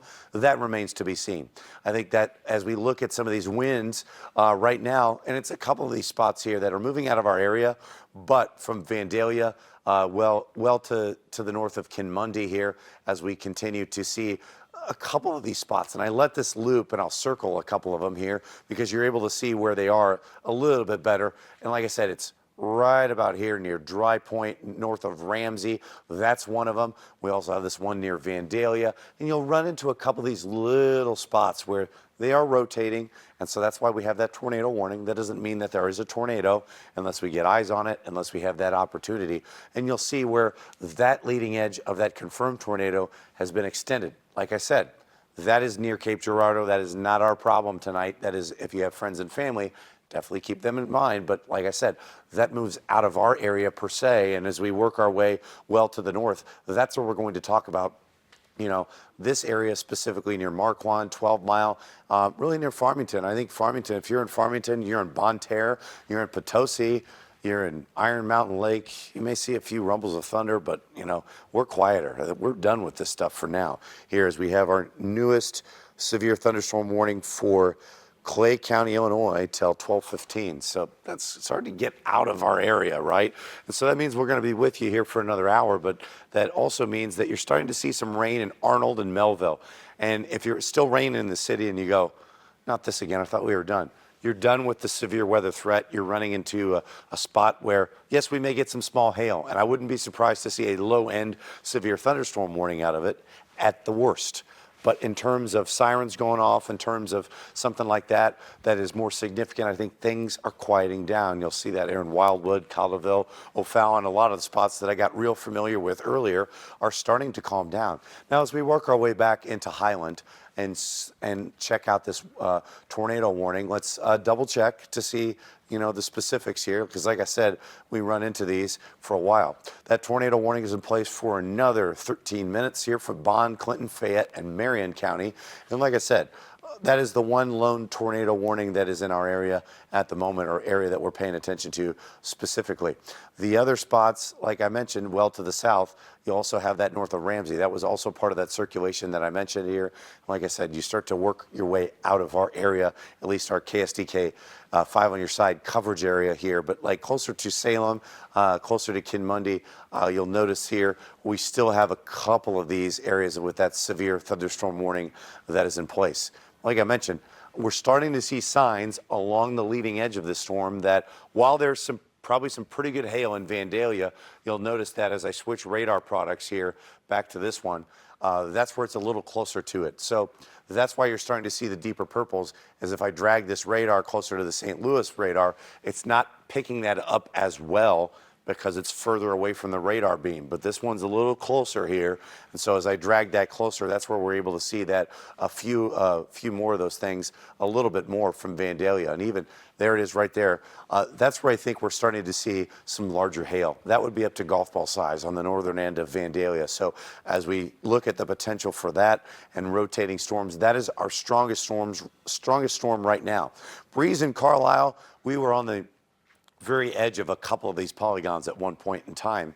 And I think that as we look at over the next hour or so, your threat is coming to a close as well because of what is behind it. It is more just rain and wind and 40-mile-an-hour wind from a different direction and more of a stabilization of these thunderstorms. And while we'll still hear a few rumbles of thunder, have flashes of lightning, they are not going to be any significance of what we had earlier as most of these storms move through. However, the leading edge of this right now, here specifically, and let's draw on this right now as we have been throughout. If we're going to go from Kaskaskia all the way to Carlisle, it's that area that we're probably looking at. If we're going to see any development or any rotation, that's the one that we're looking at. That's the area that we're probably looking at the most. And we've seen that, as I've kind of flashed on, where some of those areas seem to be weakening as they move to the north, even this one near Ramsey, Vandalia. That's where we have some of that hail that is more, picked up a little bit more. And so those are the spots that I look at. This is also an area of rotation that I mentioned, but it is weakened. It was a pretty signified couplet where you could see the rotation. We had a confirmed tornado. You don't quite have that as much. And so that's important to note here right now. So as we continue to look at this right now, like I said, this is where it is a little bit more significant, and you can see that near Greenville. That's where we have that confirmed tornado, but like I said, it's out of our area. We'll watch that spot specifically because it's a little more favorable, but if it stays south of our area and stays south of completely out of our area, we don't have to worry about it. And Mike and Kelly, when we talk about this, things are winding down, but now we're starting to see the damage. Obviously, we have Megan. We have some other of our reporters on the scene. Robert was in North County. I don't know if we're going to be checking in with him. Yeah, we are, Gary. There was major damage tonight at the Park Argonne subdivision in North St. Louis County near Florissant. Let's check in with Robert Townsend. I'm Robert Townsend. We're here in the Park Argonne neighborhood in unincorporated North St. Louis County, where it looks like a bomb blew up this street. You can see there's all kinds of furniture strewn across the street. Neighbors tell me about an hour ago, whipping winds blew through here and just left everybody on this street in the dark. You can see there are pieces of siding still in that street. This lady just came home. You tell me your house is damaged? Yeah, my roof, I can't even see with the dark, but I can see bits and pieces are off the roof already. Like there looks like a bulge, like it ripped the roof off in a chunk. You just came home from work? I just got home from work. I've been working all night, and my poor son's been home, and he said he heard it really loud. He said in the back, I haven't expected the back yet. What do you think about all this damage? This is unreal. Like I can't even believe this is bad. So, and he said he heard it. This is just, I'm just hoping all my neighbors are okay. I mean, we're seeing trees down, siding ripped off houses. Houses are leaning, partially leaning. Yes, and for that to be picked up and thrown, and he said my barbecue pit's supposedly across my backyard. This is just, I've never seen anything like this. I've lived in this neighborhood for 40 years. I'm so sorry this happened to you guys. That's all Hopefully right. nobody's hurt. We're going to continue As long to as follow my that. son's okay, that's all I care about, and it looks like Eddie's okay, and I hope Jerry's okay, because that looks like their roof slid off, so I'm just hoping all my neighbors are good. Where are you going to spend the night? Well, I mean, we'll just sleep in the dark for now. I'm hoping as long as it's livable, I got to go in and see what's going on inside. All right, thanks a lot. Again, this is an unincorporated St. Louis County, North St. Louis County specifically. We're trying to get to the other side of the street where we have just heard there's a roof that apparently collapsed on a building. We're checking that out. Back to you guys. Wow, that video was incredible. Clearly She getting to just the other got side of the home. street will not be very easy, as you saw the Yes. trees down in the street. Our Corey Miller, our sportscaster, Corey Miller, he was in Arnold tonight. We put him to work, of course. He said there was no power when he got to town. He says it was raining very hard. He said the Drury Inn sign, which many people have seen off I-55, is hanging off its hinges, and other business signs are completely gone. So it just gives you an idea of the kind of damage that these storms were able And to you do. just imagine how it's going to be in daylight seeing all of this. Right. We're also told about 70,000 people are without power in the metro area right now. All right, let's go back to Scott. Actually, I think that number is well over 100,000 in the metro area. It's more like 70 some odd thousand, close to 80,000 customers just in St. Louis County alone now. I just saw an update here a second ago. See, I'm beating you to it, Kelly. I'm always working ahead for you. Yeah. So here's our wind gust, the peak wind gust that we've seen today. 66 miles per hour in the thunderstorms. But you know what? Before we had the thunderstorms, Corey mentioned the Drury sign down there hanging off. We have the camera down there in Arnold, and it went offline. That was before the thunderstorms rolled in. So it could have been very well before the thunderstorms rolled in. We already were starting to see power outages pop up. But our biggest wind gust has been in Cahokia so far as to what we've seen, and that's at 77. Here's some good news. That tornado warning that did cause some damage, tornado went across far southern portions of Madison County, and it looks like it's weakened considerably going into Madison County in Missouri. Speaking of Madison County, how about Madison County, Illinois? You're almost out of the warnings.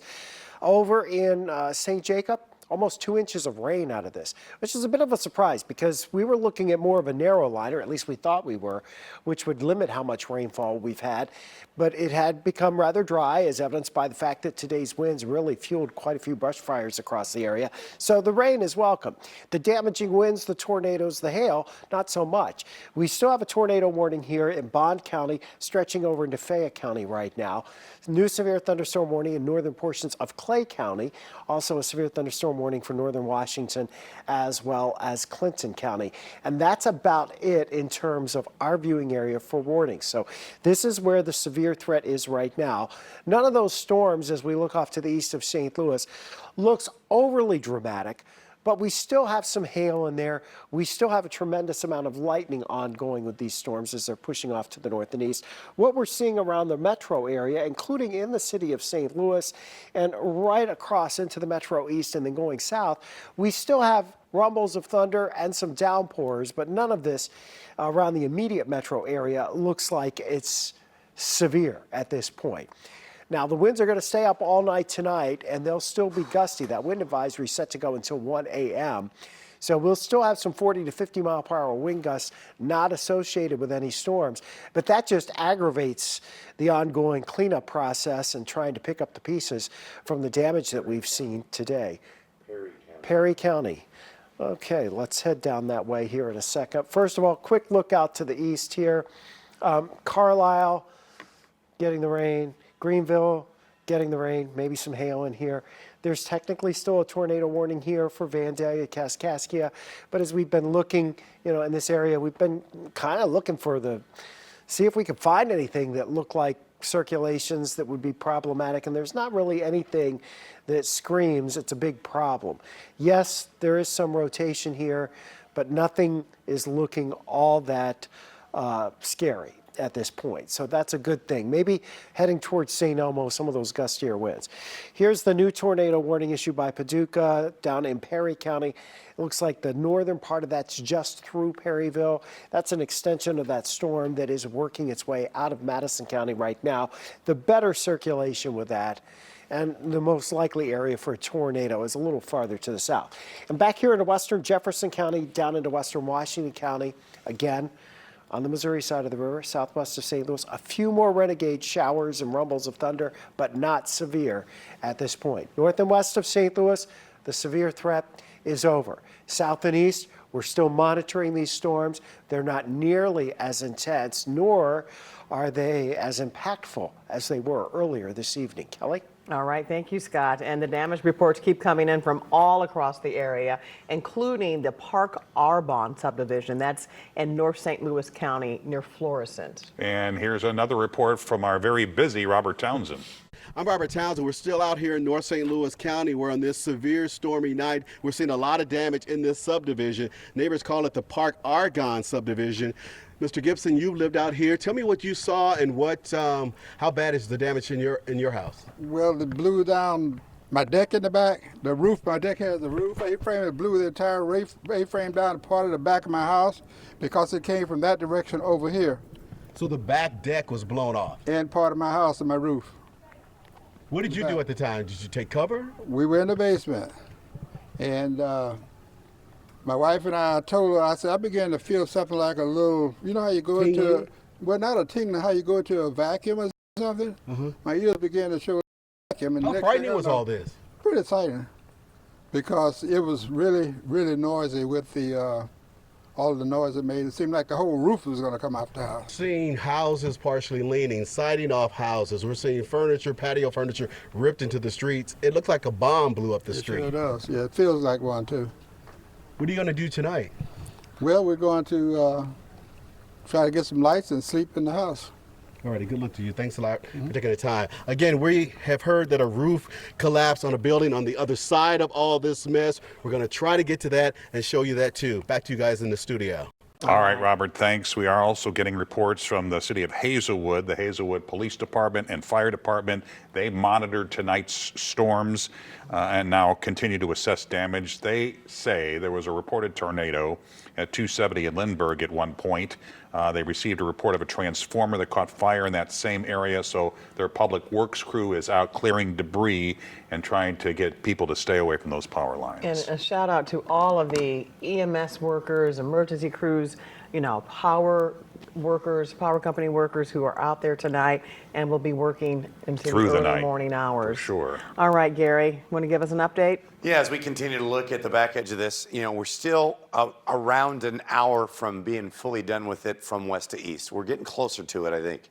It's not fully there, but we're getting closer to it. And like we said, we have a couple of still weak areas of circulation.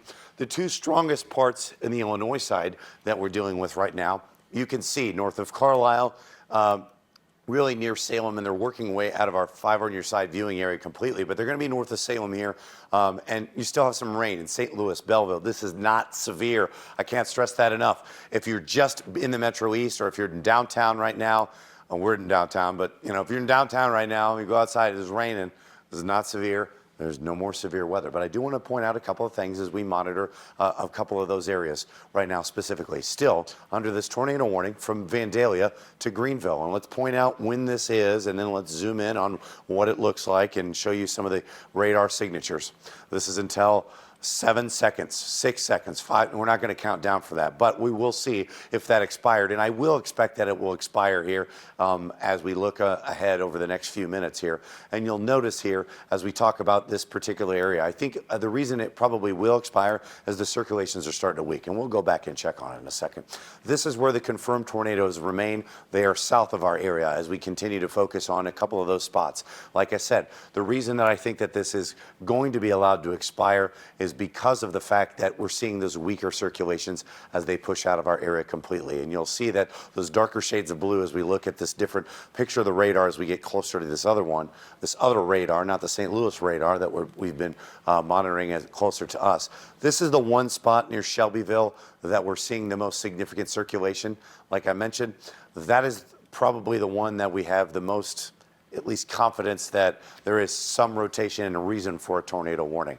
When we go to the south, those things are starting to weaken. There still is wind gusts that are still on the higher side, and you'll see some of them near Greenville, near Vandalia, where we still have some of that minor twisting of the radar. But like I said, look, all we got to do is go back north. That has been allowed to expire. And of course, there's a tornado warning in Effingham.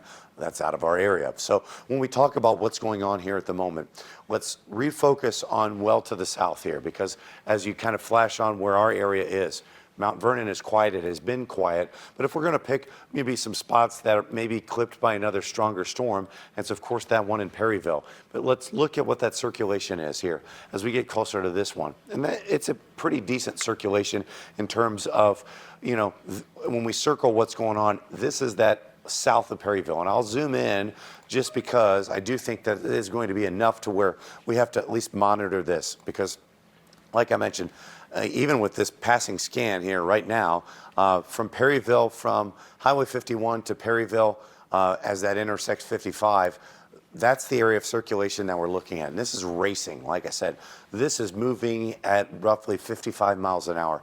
And as it continues to work its way, not only across 55, but across the river, that's an area that I think we have to watch out for clipping some of our counties that haven't seen much rain yet. And as we look at that, you know, there's a couple of these little minor circulations that are more impressive to the south. But like I said, those are out of our area. The better opportunities are well south now, I think, as we're starting to see things wind down. I do want to point out one thing here as we talk about it being quiet.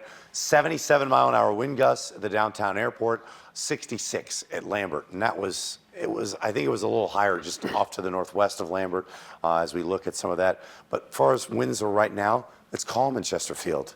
We still have gusts of 48 in Farmington. You'll notice that it's still out of the south, but it's trending out of the southwest here. We still have some stronger wind gusts, but overall, things are lightening up, Scott. And I think that's important, especially on the Missouri side, where things have been loud really throughout the day. And I still think obviously it's going to be a little breezy tomorrow, be it from a calming, different direction. Right, yes. And, you know, once again, tomorrow we are dealing with dry air coming back in. So the relative humidity levels drop way off going into tomorrow afternoon once again. And with the breezy conditions, even though we've had rain tonight, we just don't want to be burning stuff outside. Our firefighters are going to need a bit of a break here. So this storm system now is pretty intense, lifting up across the Omaha area. The dry line, kind of the frontal zone, if you will, the surge of dry air is coming in from the west. Normally you see that in Texas and Oklahoma. You don't get it into St. Louis, but this is that storm that's bringing it here, and it's inspired all of those thunderstorms to develop. Earlier, the storms that we now see off to the east and northeast of St. Louis out along Interstate 70, those were the ones that were initially packing the worst punch. We've now seen additional thunderstorms developing farther to the south across parts of southeast Missouri and then down into Arkansas, which tonight are actually producing some tornadoes. Here are the storm reports. Lots of wind damage, a fair amount of hail with this during the evening hours as we were able to tap those storms, or the storms were able to tap into that deeper moisture at the very last minute here this evening. That created the potential for the larger hail and, of course, the favorable environment for tornadoes. So we've had tornadoes confirmed by radar.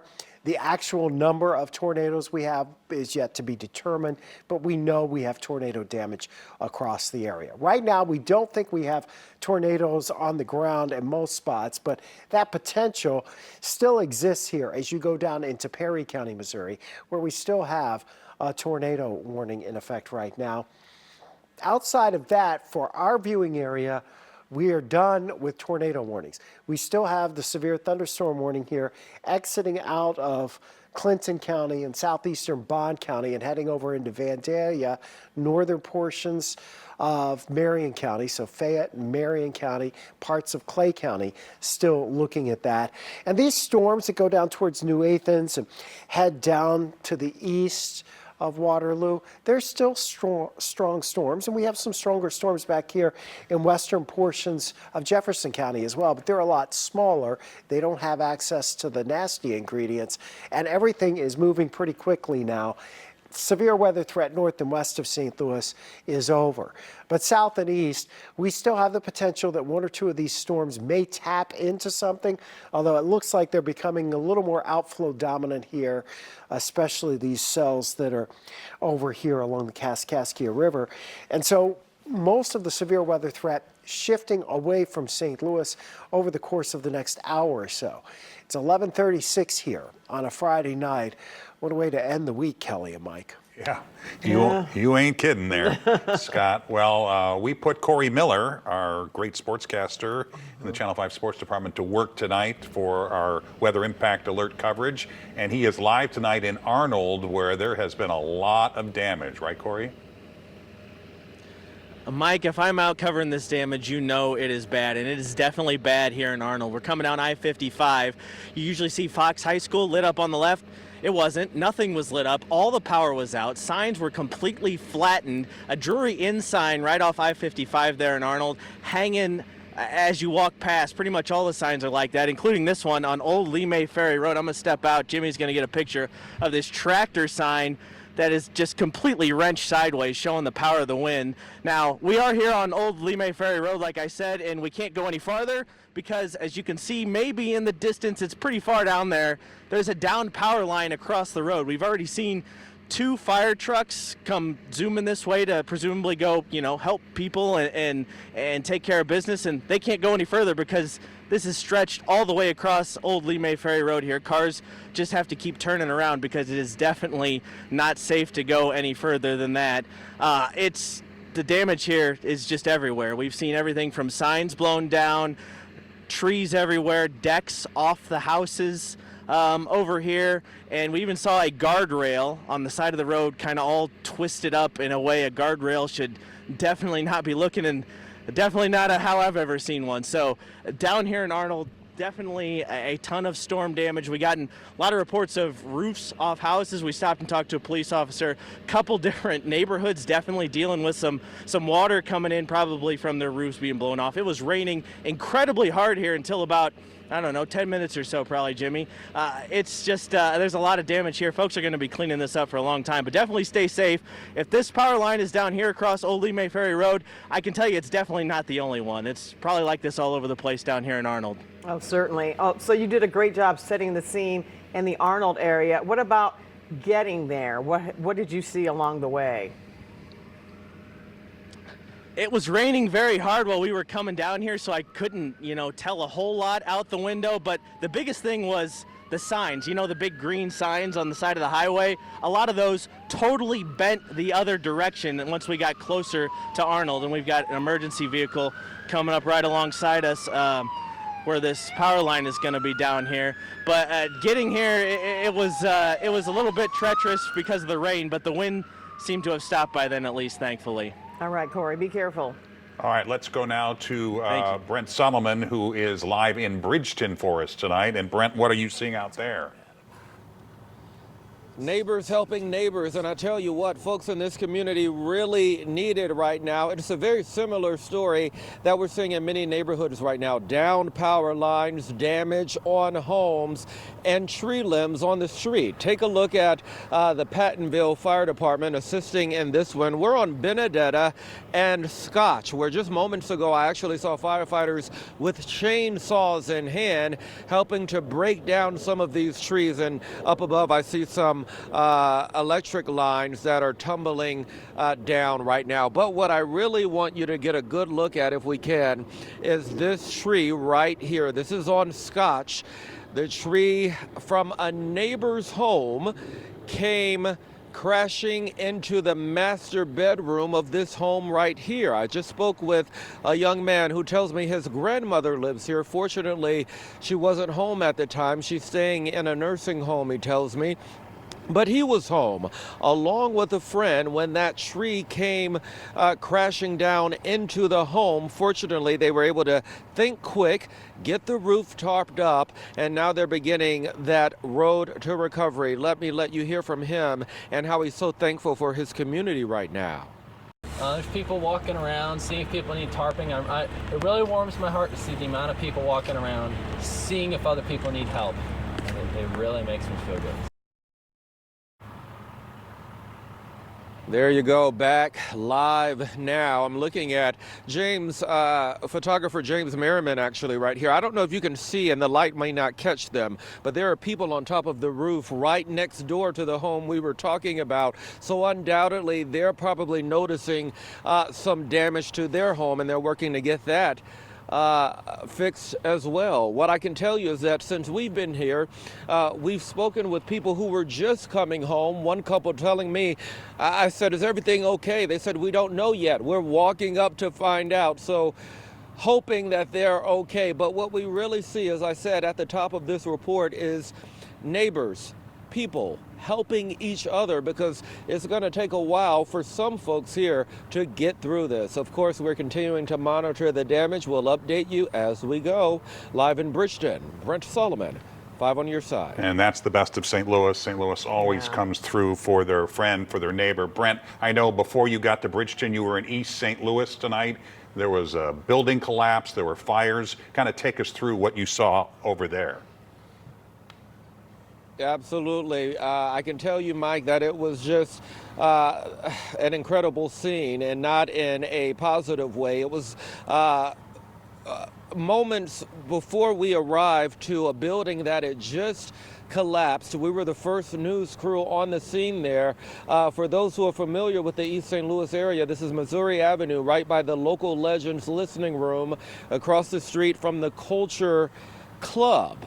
A vacant building, according to the police chief, that due to the heavy winds just came crashing down. Bricks literally from the building are now littering the roadway there. We captured some images, so we're going to get that to you at some point and put it on KSDK.com for you. But as we were leaving that scene to head here, we saw the heavy equipment out, and again, neighbors helping neighbors pretty quickly, responding to clean up that area. And lastly, I'll tell you this, hours before that, and that was the result of heavy winds. Hours before that, heavy winds are to blame for several house fires in East St. Louis. It was Tudor and 18th and Tudor. Fire started at one home. Investigators don't know yet how it started, but literally within minutes, they say winds from that fire picked up the flames and carried it onto several other homes. Right now, a total of 6 homes in that area are either destroyed or damaged. I spoke with one man who says fortunately he has friends and family in the area. He was at work, got the call to come home, check out his home, only to find that he doesn't have a place to stay tonight. So we're really seeing the impact of this storm here tonight. Mike and Kelly. Yeah, it's just heartbreaking seeing so many people's homes damaged, some destroyed, but it's also good to know that they're helping each other, the neighbors are helping. And you talk about heartbreaking. In Rolla, there was a lot of damage, and the owner of a nail salon, her business was destroyed, and she was on Facebook saying, dear Rolla friends and our greatest clients, after all these years, it's been my pride and joy, but I mourn for the loss of my business, and we'll hopefully rebuild. But it's been a heartbreaking night for a lot of people. Yes, unfortunately, we're going to be hearing more of those types of stories. But it's just good to see that out of all of this, we have not heard of any injuries so far. That's so far, and we hope it stays that way. Yes. We do want to go to Annie Krall, who is live in Graves Summit. We do know that Scott and Gary earlier tonight were talking about a tornado on the ground in Grays Summit. So, Annie, what can you tell us? Mike and Kelly, you caught up with me a little bit earlier, and I was in Villa Ridge, so we were trying to get around, see what was happening. And Grays Summit, of course, is very close to Villa Ridge, and in Grays Summit, it is the same story. We have some down power lines, some tree damage, and I want to show you behind me, we have one of those trees. It's pretty gnarly. It's hard to see. It's on top of the power lines. Thankfully, it doesn't seem like any damage has been caused on the road. It doesn't seem like an electricity problem, but it is graphic and hard to see. As we're on Highway MM, people are driving up, trying to see. We were able to speak with a tree service cutting person just a little bit earlier, and he said that he's been told by first responders that they're getting diverted from Route 100 that we were at a little bit earlier, and it was so jam-packed. And now we have this situation that people are getting diverted, and we have trees down here as well. So that's making things is very challenging. So it's these down power lines that are hard to see. I also want to show you some of the branches that are right here over on Highway MM. We're walking here. It's very muddy. Again, that comes with all of the rain that we've been seeing this entire night. But these are just some of the branches that we've been driving past. They're not causing a ton of problems right now. Of course, they're not on someone's house, they're not on someone's property, they're just off the side of the road. But that's because there's so much worse damage. The trees that we've been seeing, this down power line, we were able to speak with someone else who basically said there's probably 20 trees down Highway MM. We had to pull over just to try and find a spot to set up and get set because the traffic has been so bad and so backed up. And people are trying to understand where they should park, where they should go. This Gray Summit area, this Villa Ridge area is just so hard right now in Franklin County because there's nowhere to get around. And of course, it's late at night. People have been driving around for hours. Trips are taking so much longer, and especially for truck drivers we've been seeing and turning around. This is just not a good situation right now in Franklin County, making things so much more challenging. Again, between the down trees, the power lines, and then all of the spaces that we've also been driving and trying to figure out where to route ourselves correctly. And so that's just been one of the challenges. Of course, we'll keep you updated, whether that's between Gray Summit, Villa Ridge, and of course heading into tomorrow about what else the damage is because we're close to Purina Farms. So we've been hearing that there's more damage, of course, by a Burger King, by Mr. Fuel. So there's more to be found out and investigated, but we will stay on the roads as long as we have to. For now, though, reporting live in Franklin County, Annie Kroll, 5 on your side. All right, thank you, Annie. And she mentioned Villa Ridge, which is an area that has a lot of damage. We're going to check in with Megan, but before we do that, let's get to Scott. Yeah, we want to check out a couple more tornado warnings that we're dealing with here. Nothing like what we've seen earlier tonight for the most part, but we still do have another tornado warning here.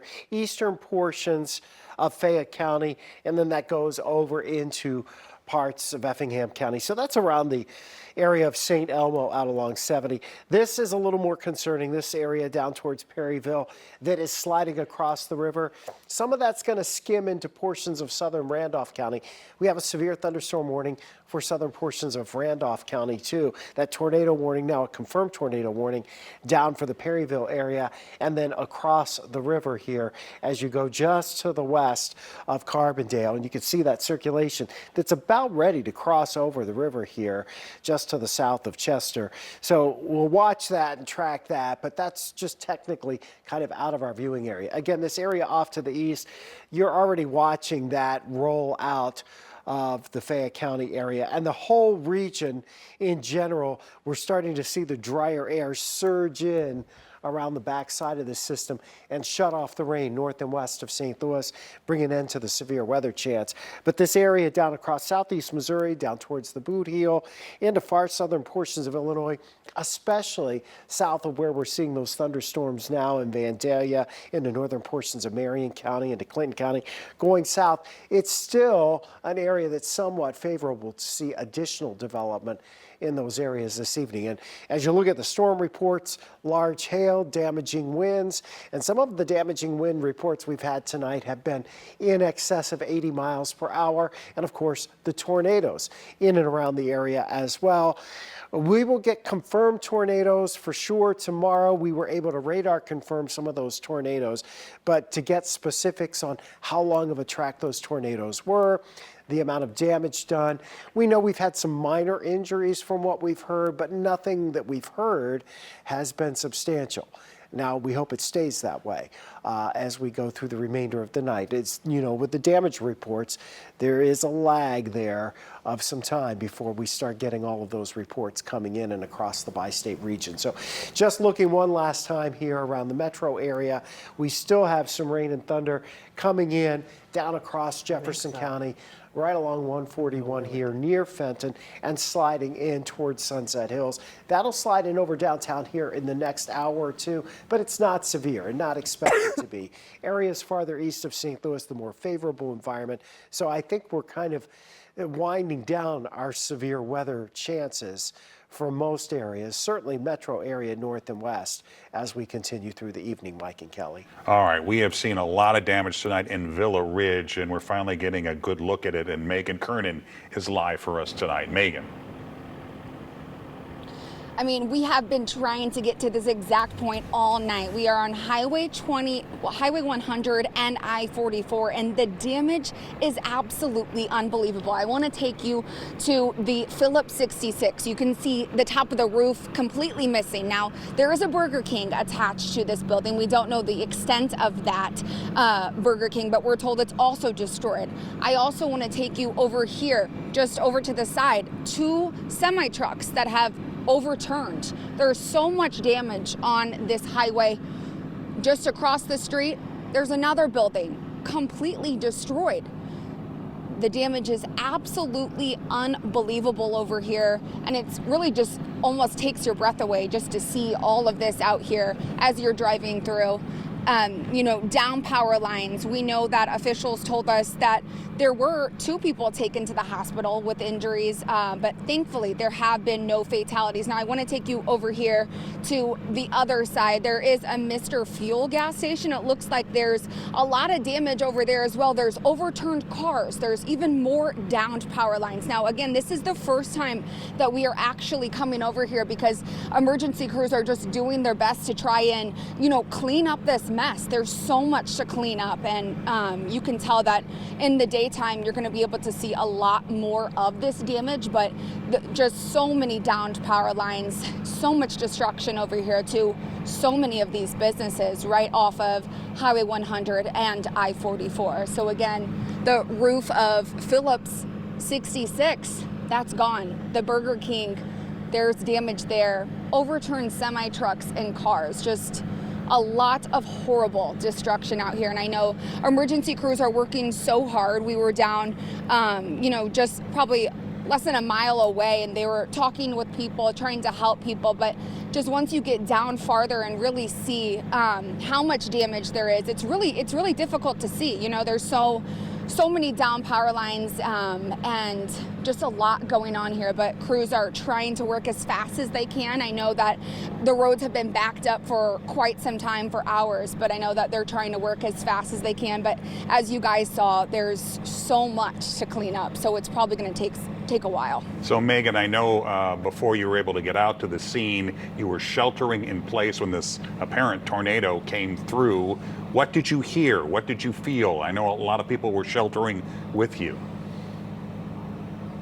Yeah, there were probably over 50 people. We were in Truesdale at their storm shelter, and honestly, it went right past us. It almost felt like a thunderstorm, if you will. There was lightning, there was raining, we heard some thunder, but really that was it. We didn't feel any of that impact, thankfully. But this storm shelter, it's kind of unique because it's one of a kind in the area, and that's why so many people were there. And the mayor was telling me, thank you for having this open, because we didn't have a place to go.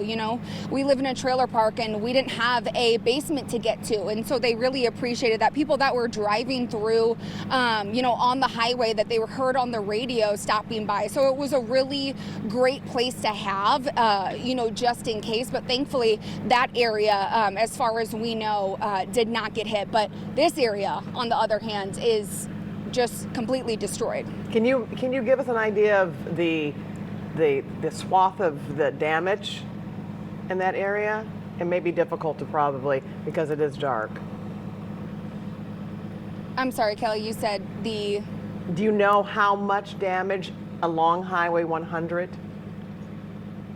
No, and that's really hard to tell, right? I mean, we can literally see right here, there's an overturned vehicle. There are downed power lines everywhere. It's really difficult to tell right now. We're kind of backed up just as we're still on the side, even though cars aren't really passing by. Emergency vehicles are still passing by, but it's so hard to tell the extent of the damage, right? It's nighttime. Once it's daylight, we're going to be able to really see. I can barely see across the way here at the Mr. Fuel. That looks basically destroyed. So it's really going to be difficult to try and see the extent, but just driving through, just seeing the Phillips 66, seeing the Burger King, seeing these overturned semi-trucks and these signs, these down power lines, it's just extremely, extremely horrible.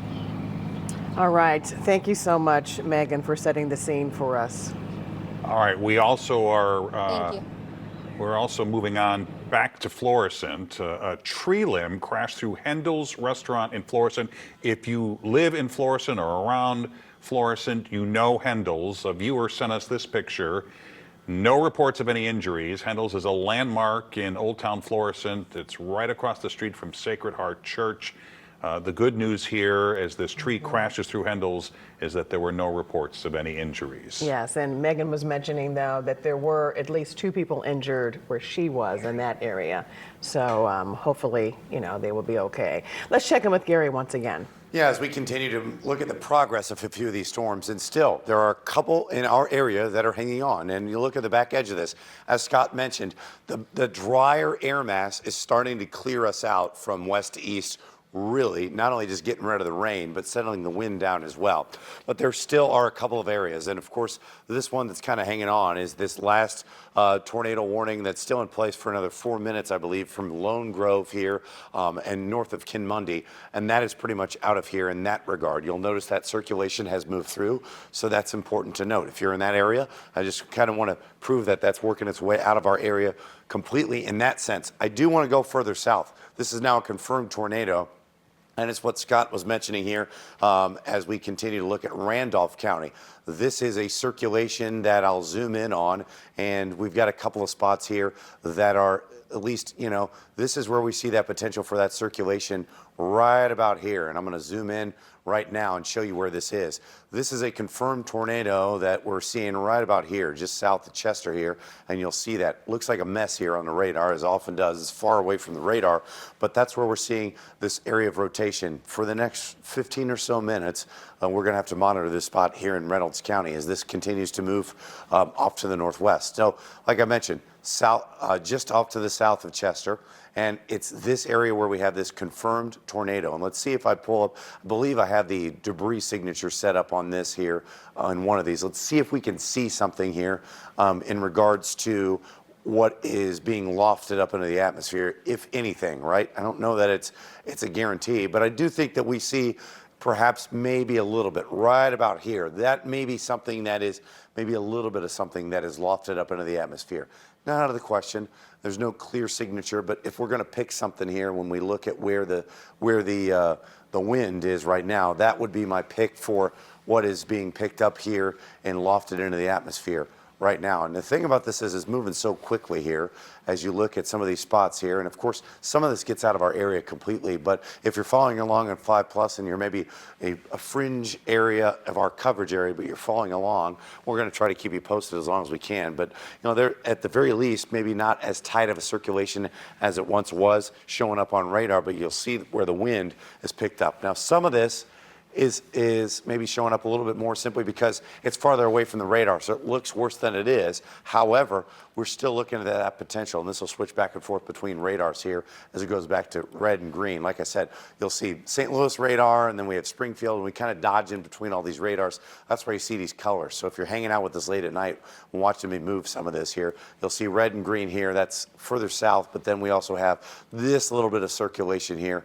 that I mentioned, and then that one near Chester that has kind of moved on and maybe weakened a little bit. So that's perhaps important here as we continue to see that. Like I said, when it moves to a different radar, it picks up the different colors, and that's typically as we're looking at different spots here. So in terms of what we're having from north to south, you'll notice those are our confirmed tornado polygons as we look at the radar confirmed tornado, and then another tornado warning, which is not in our viewing area, so it's not going to signal my watch and do some other things, but it's also starting to clear out a few more counties for us in terms of the severe weather threat. There still are a handful, and that could be something that we'll have to watch out for Mount Vernon down the road, and that's really the only thing, Scott, as we look at this line, starting to see this. The further south was always the better opportunity because we had more moisture.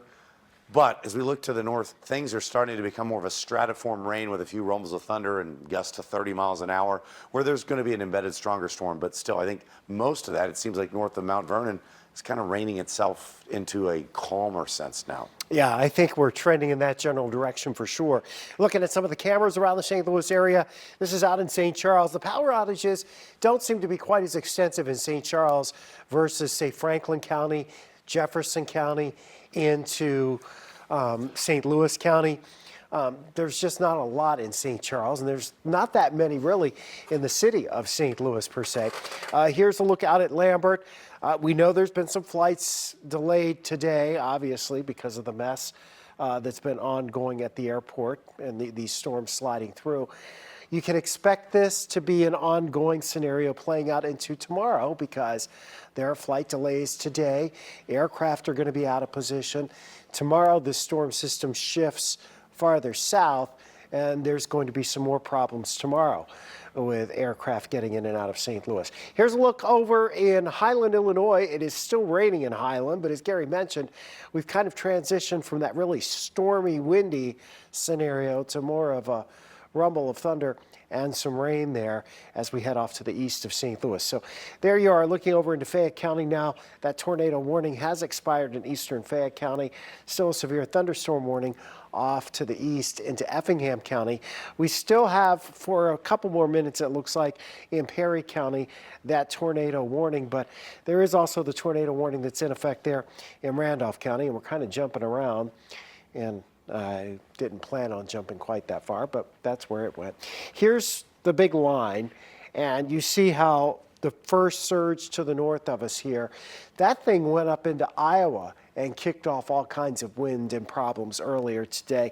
And then the storms that raced over us, finally the southern part of that line as it moved towards St. Louis started tapping into that deeper moisture, finishing off kind of the final ingredient that the storms needed to turn tornadic. And that's what we saw coming through the St. Louis area.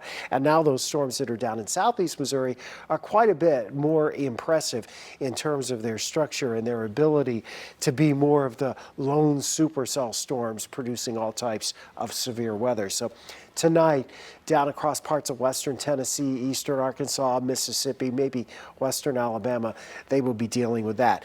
One tornado warning here in southeastern portions of Randolph County. I think that rotation, whatever's left, is almost over here into Perry County in Illinois. Again, as Gary mentioned, we may have to watch that up towards Centralia and Mount Vernon and Dix, Illinois. We'll see as the evening wears on. But right now, as far as the big circulations down here, it doesn't look overly impressive in Randolph County. This that's crossed over out of Perry County and into Illinois looks a little more impressive there. And yes, we still have this line going through St. Louis, but it's not severe. A few rumbles, some downpours, but that's just rain right now. And we'll take just rain right now. Yes, we will. All right, Scott. We want to check in with Megan Kernan again, where there is extraordinary damage in parts of Villa Ridge. Semis overturned, cars overturned, and now you're at a business, a Burger King, right, Megan? Yeah, that's right. We are at a Burger King and a Phillips 66. As you can see, top of the roof is completely gone here. And I want to take you closer to this gas station because it has just been completely ripped through, torn through. We were driving through the back and the back is just torn out as well. There's windows in this parking lot are just completely blown out.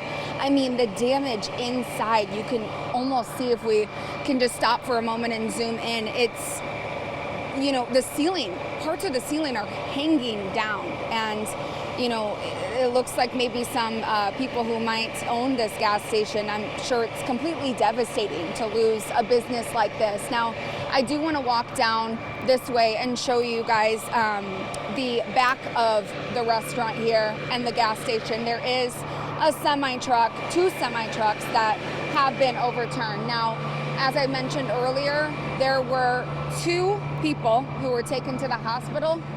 And we know that those injuries are minor, and thankfully that there are no fatalities. But I just want to kind of show you guys the extent of this damage. As you can see all throughout here as we're walking to the back of here, you can just see pieces flown everywhere, all throughout the trees. It is just completely heartbreaking to see, really.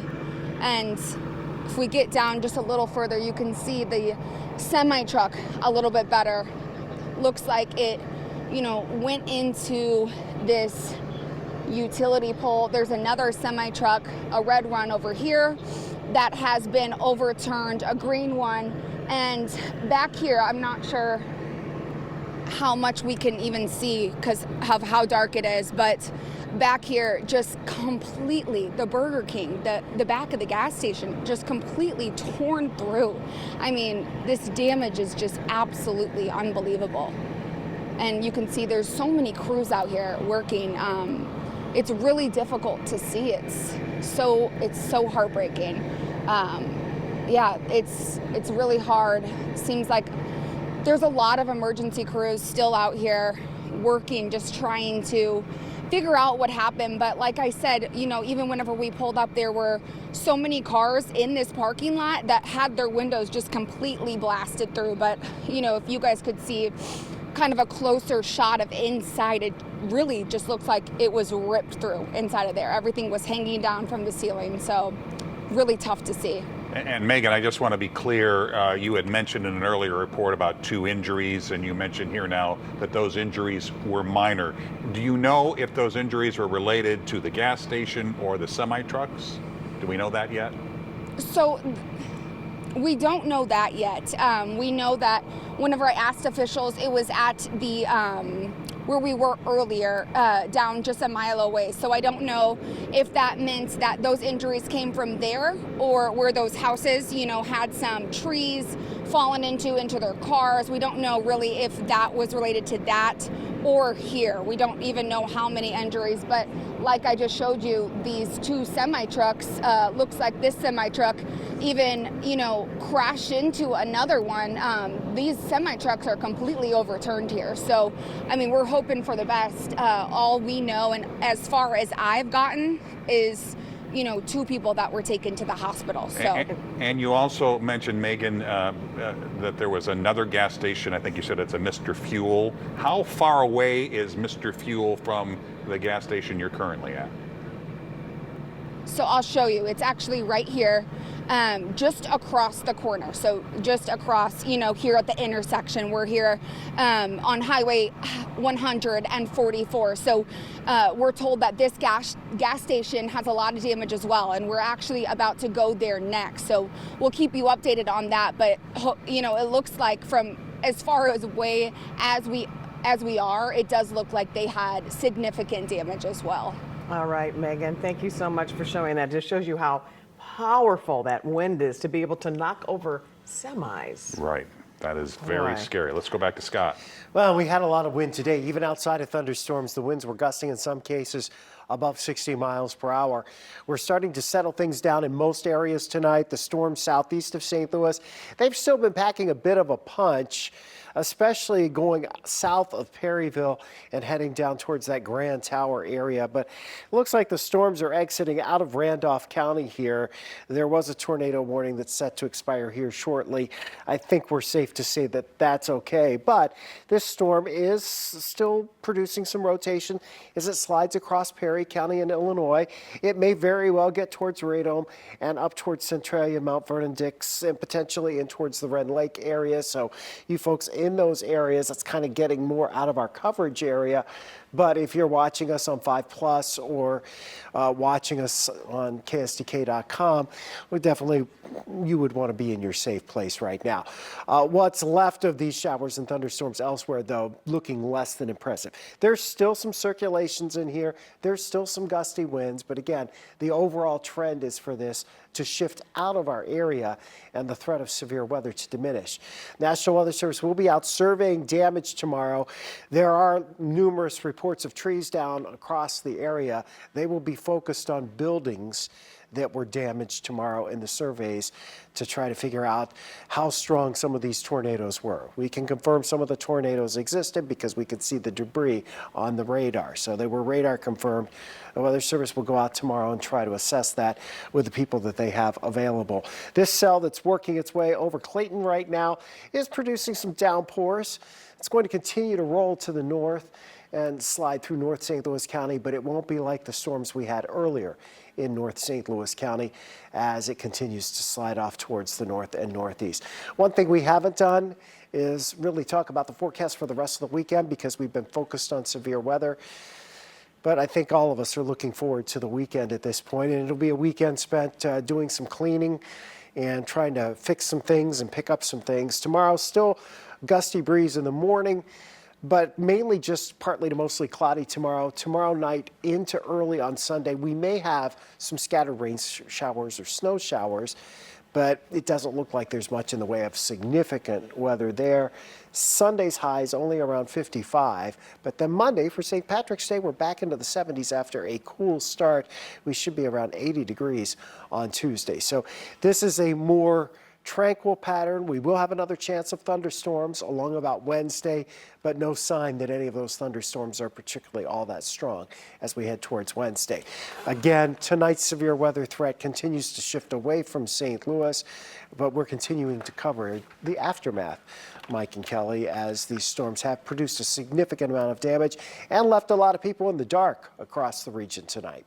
And Scott, I don't know if my mic's on, but Scott, even though this is passing the St. Louis area, there are a lot of concerns about where this storm is going. It's going to be damaging in other places, is it not? It will. And, you know, that's one of the things. We're coming up on spring break. For some people, we're on spring break this week, and then there is spring break going into next week for some. And, of course, Saturday is the day where everybody kind of either goes into their place if they're going to the beach. A lot of people like to go to Destin and over to Panama City Beach or Gulf Shores. And, while we're settling down here, those flights, you see some Southwest planes backing out terminal. They're kind of delayed a little bit tonight. It's just 12:11. They're getting out. But, these storms, that's over in Highland, they're pushing south and east. So they're going to get out of the picture here. And that means if you're trying to travel tomorrow and you're going to drive maybe towards Mississippi or Alabama, that's where the potential for the severe weather is for tomorrow afternoon and tomorrow evening. And that does include your trek down towards some of our famous St. Louis Gulf Coast destinations for spring break. So just pay attention to what's going on. I'm not saying don't go, but you obviously don't want to be driving into something like this. And I think you could ask those truck drivers on 44 whose trucks are on their side right now why you wouldn't want to drive into something like this. So, be careful tomorrow if you're traveling, going south and southeast. And as far as tomorrow, can you kind of walk us through when, like, the National Weather Service goes to some of these areas, like we just saw in Villa Ridge, and how they determine, if it's a tornado or if it isn't? Well, I think what will happen is, and they've actually asked, for media partners and emergency managers to let them know where they're finding the structural damage across the region, because they will look at homes and businesses that have damage. And there is a very distinct guide based on the type of building you're looking at, a farm building, a gas station, a home, whether it's a 1-story, 2-story. And then you basically look at the type of damage that you have and the type of building and cross-reference it with the wind, and then you're able to make a determination of what the estimated winds would be to cause that kind of damage. And so that's how you rate that on the enhanced Fujita scale. So they'll be out tomorrow. They'll go to some of those areas, try to put it together. Again, keep in mind, the National Weather Service, we've had some government issues with employment there. And while our office locally hasn't had a drastic cutback, there have been some people that have retired. So we don't have as many people to be able to cover everything. And we had them tonight working around the clock all evening long, and they're tired. And I think they've done a wonderful job tonight. But it's hard to do all the surveying that needs to be done tomorrow with the limited staff that they have and that other offices have, and to have to back up other offices at this point. Can I ask you just a little bit about the calendar? This is really just the beginning of severe weather season, isn't it? Yeah, it is just the beginning of the severe weather season. But, we've had some other severe weather seasons, really. Every month of the year is a severe weather season for St. Louis. There is, we've had tornadoes, literally bad tornadoes every month. It seems like we were just talking about a snowstorm just a few days ago. Well, it was just a few weeks ago. Yeah. But, we're into it now. I don't know that this is a trend that we set. This is only one of today's risk was moderate. Yesterday we were placed into that category, the moderate category, 4 out of 5. I think that was only about the 5th time in the last 15 or 18 years we've had a day 2 moderate outlook. So this is an unusual setup and situation that we're looking at this point, especially so early in the season. But it has happened before, and fortunately, it doesn't happen often. Not to say that we won't have additional severe weather chances this spring. We know, Mike and Kelly, that's going to happen. But at least for the time being, we don't see anything really interesting coming our way over the next few days, and that's good. Yeah, hopefully this is not an indication of what's to come down the road. We have reporters all over the bi-state. They are checking out the damage as the storms have finally passed through. Corey Miller is in Arnold, and he's seeing some new damage that we have not yet seen tonight. Corey. Yeah, Mike, I'm in Shelley Manor here in Arnold, and just everywhere you look is devastation. I'm going to get out of the way because this is a garage fully collapsed onto a car, and that's just a striking sight in itself. But we're going to walk over here to this next garage, which is just completely blown out. The side wall is not even there anymore. It looks like this pretty much all the way down this street. The fire department has been coming through, making sure everybody's all right, kind of clearing the roads and whatnot. I caught up with one of the younger residents in the area. He told me what he saw. We got the alert, and then we went into my basement, and we heard a bunch of noises, like crashing. And after about, I would say, 15 minutes, we went upstairs, and we saw our blinds and windows caved in. And we went outside and saw trees in the road, and just a bunch of commotion. Just walking around, everybody that we've come in contact with has seemed to be all right. There are almost no windows intact, I can tell you that. Pretty much all the windows have been blown off. There's roofs in the street here in Shelley Manor and Arnold. Just destruction pretty much everywhere you look. Corey, was this from the other spot that you were at? This is about 10 minutes, I think, Jimmy. Yeah, about 10 minutes. We're right near Simpson Elementary here in Arnold. We haven't seen, down power lines, but there is no power at this location. So pretty much everywhere we've gone in Arnold, it's kind of looked like this. All right. Thank you, Corey. Live from Arnold. It has been that kind of night. It's been a dangerous night for St. Louisans. Scott and Gary have been on the air since I don't know when, but many hours. It began really as a wind event. There was just so much wind up ahead of the storm. The wind led to down power lines, which led to fires, brush fires, and structure fires. And then, of course, the storms came in and did their damage. And you saw Megan Kernan reporting from Villa Ridge, a Mr. Fuel, which is a gas station. The roof was torn off there and across the street, and at the Burger King, semi-trucks Cars overturned. Right. We saw a tree into Hendel's in Florissant.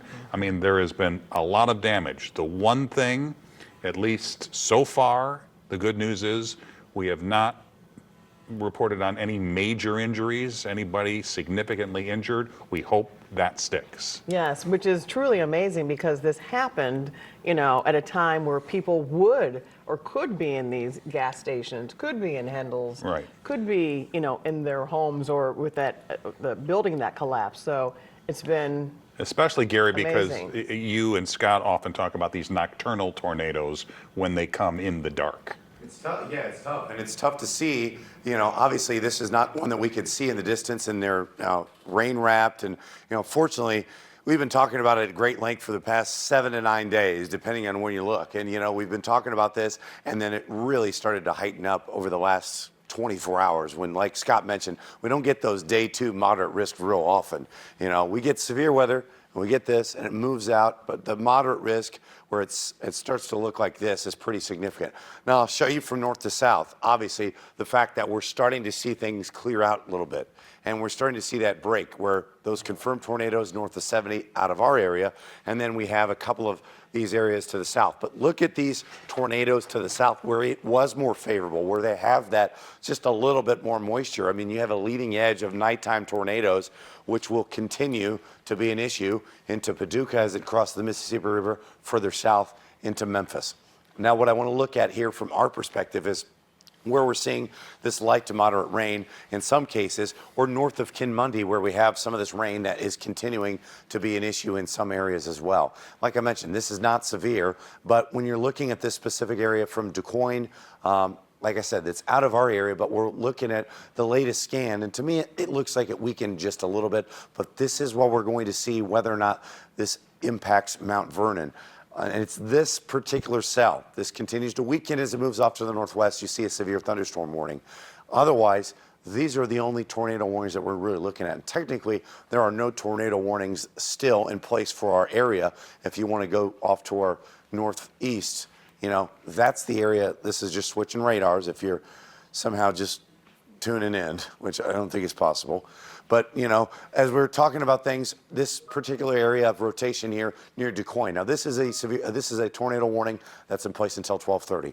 But as we see, what are they going to do with it? If they deem that is not as tight a couplet, we're not seeing as much rotation, then you're probably likely to see a severe thunderstorm warning. My guess is, as we start to see that transition between the St. Louis office and Paducah and some of these warnings, it's a matter of, well, what are we going to do? Are we going to add that for another half an hour? Or do we actually see a tornado? Do you think that a tornado is there? And that's what we're going to be looking at. And that's really what their thought process is here. So this is really the last county in our area that will be involved in that. When you look at our peak wind speeds today, close to 80 miles an hour downtown, right? Our current wind right now is on the more quiet side, right? You'll see our wind mostly in the Illinois side, gusts to Mount Vernon around 40 miles an hour. But look at it in Chesterfield, St. Louis. It's much, much calmer, Scott. I think that's indicative for the most part. I think we are going to see, as we've mentioned, the wind will pick up on the backside of this low, but it's a quieter backside of this low here as we just continue to, you know, just put graphic. That's the computer's already moving things around, right? Scott, I think it's gone past midnight. It's fed up with us. Yeah. Things are quieting down. That's right. Well, Mike, because you asked tomorrow about the people that might be going on spring break, this is your severe weather outlook for tomorrow, which is about to get updated from the Storm Prediction Center.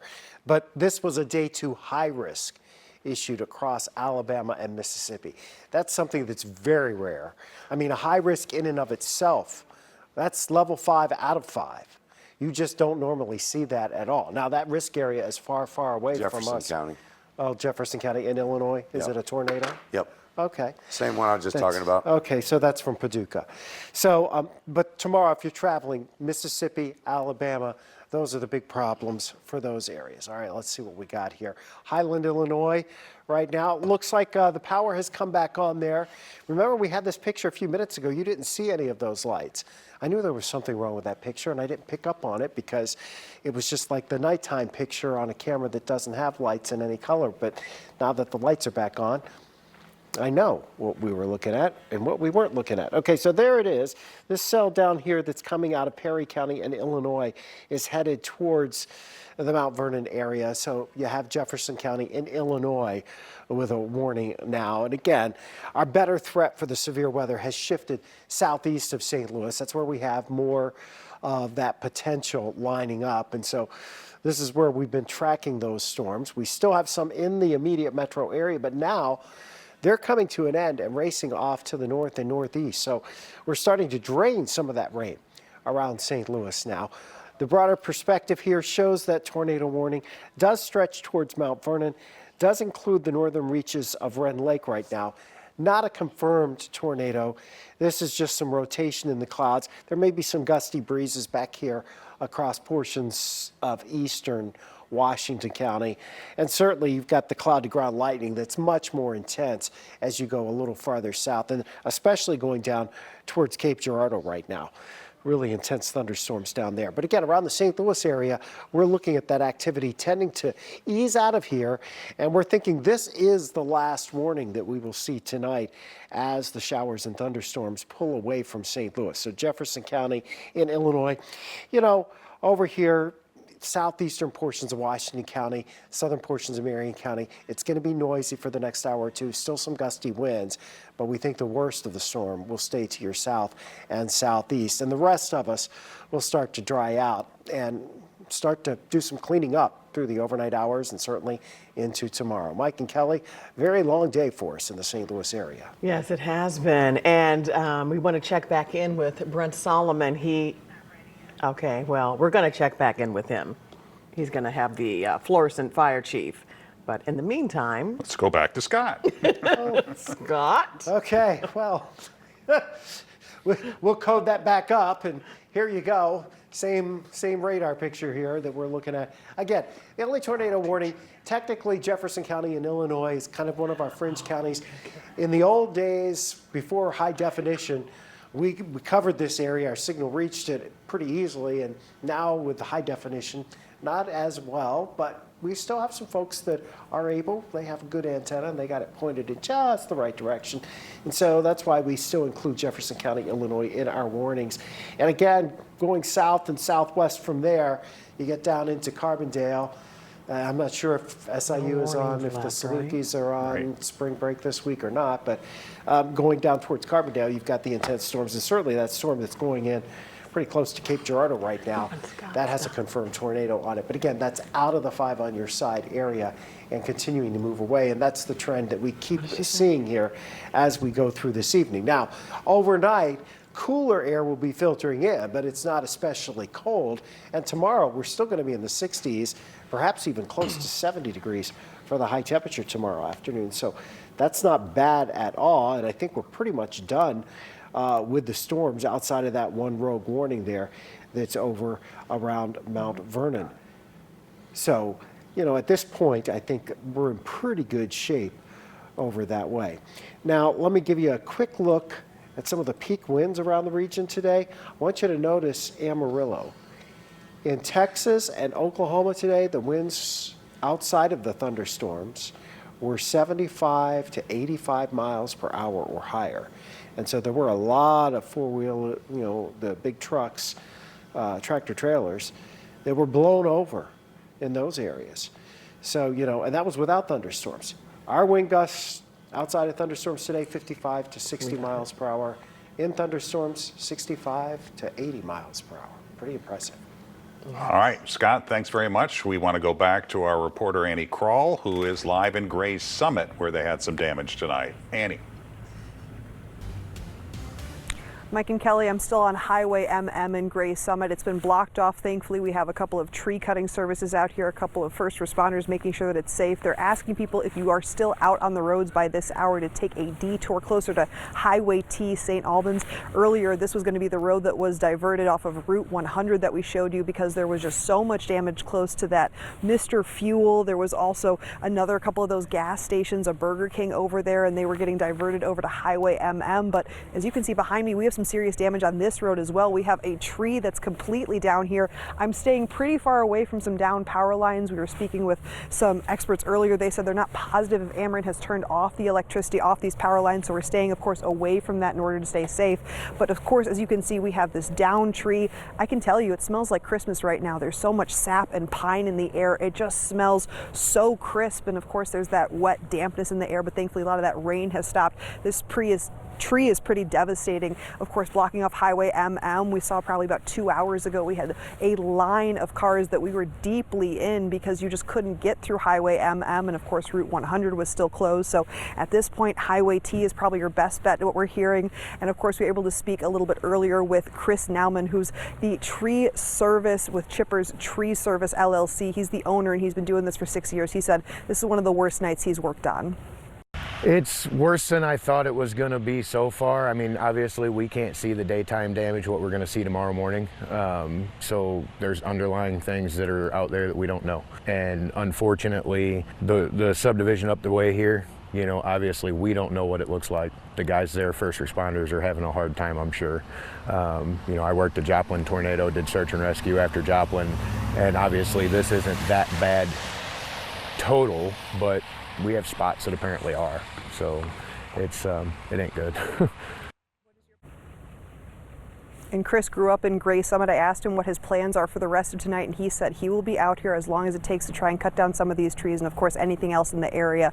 Tomorrow is going to be a completely different story to see what the damage actually is. Reporting live in Franklin County, Annie Kroll, 5 on your side. Thank you, Annie. We've been talking about first responders and all the work that they've been doing tonight. We want to check in with Brent Solomon. He is with Florissant's police chief and fire chief. Brent. Yes, the police chief and the mayor, actually, Kelly. But let me tell you where we are behind me, Hendel's Restaurant. If you're familiar with this area, you've likely been or heard of this gym in our community, really. I'm told that a tree and several other branches actually fell on top, and some made their way inside through that restaurant. The mayor joining me right now. You're actually, Mayor Lowry, kind of touring the area a little bit, but you saw just how bad it was in there. Of course, it's been cleaned up a little bit now, but describe what you saw. Yeah, they've sustained a lot of damage to the bar area. Obviously, a tree limb went directly through the roof and caused a lot of damage to the restaurant here, which is obviously a landmark here in the city of Florissant and certainly a historic building. And so, you know, we've got a lot of damage up here in the city of Florissant, and this is a very significant place that got hit. Plus, we got a lot of our houses and our subdivisions have been hit also. So tonight's been, I'll say, a very horrible night here in the city of Florissant. What is your message to neighbors here right now, many of whom are tuning in now live, and some of them, however, may not have power at home. They might be watching through our app, and it might be, you know, a long road to recovery for some folks. It could be definitely a long road to recovery, and certainly, we've got our people out working, our police department, our public works department, Parks Department. We got a lot of people out, a lot of resources out trying to help people this evening. I've been in contact. In fact, I've had several conversations with our county executive, Sam Page, and he's trying to get this declared a disaster area to try to get some relief up here for our residents, and not just here in Florissant, but certainly other areas like Bridgeton and some other areas that have been hit by this horrible storm tonight. Just the fact that you're here right now, what time is it? Midnight, past midnight, shows your dedication. So thank you for what you're doing, Mayor. Thank you so much. Appreciate you guys being here also and caring about our community. Before we go, we have Police Chief Fagan joining us now, and I know you also have been kind of surveying a lot of the damage. What are you seeing right now? Yeah, there's a pretty significant amount of damage throughout the city. We have some homes that have large trees directly into the homes. We have homes with the front of the houses that are torn off. So we're seeing a significant amount of damage to structure and property, as well as just a lot of trees down on the roadway causing a lot of obstruction.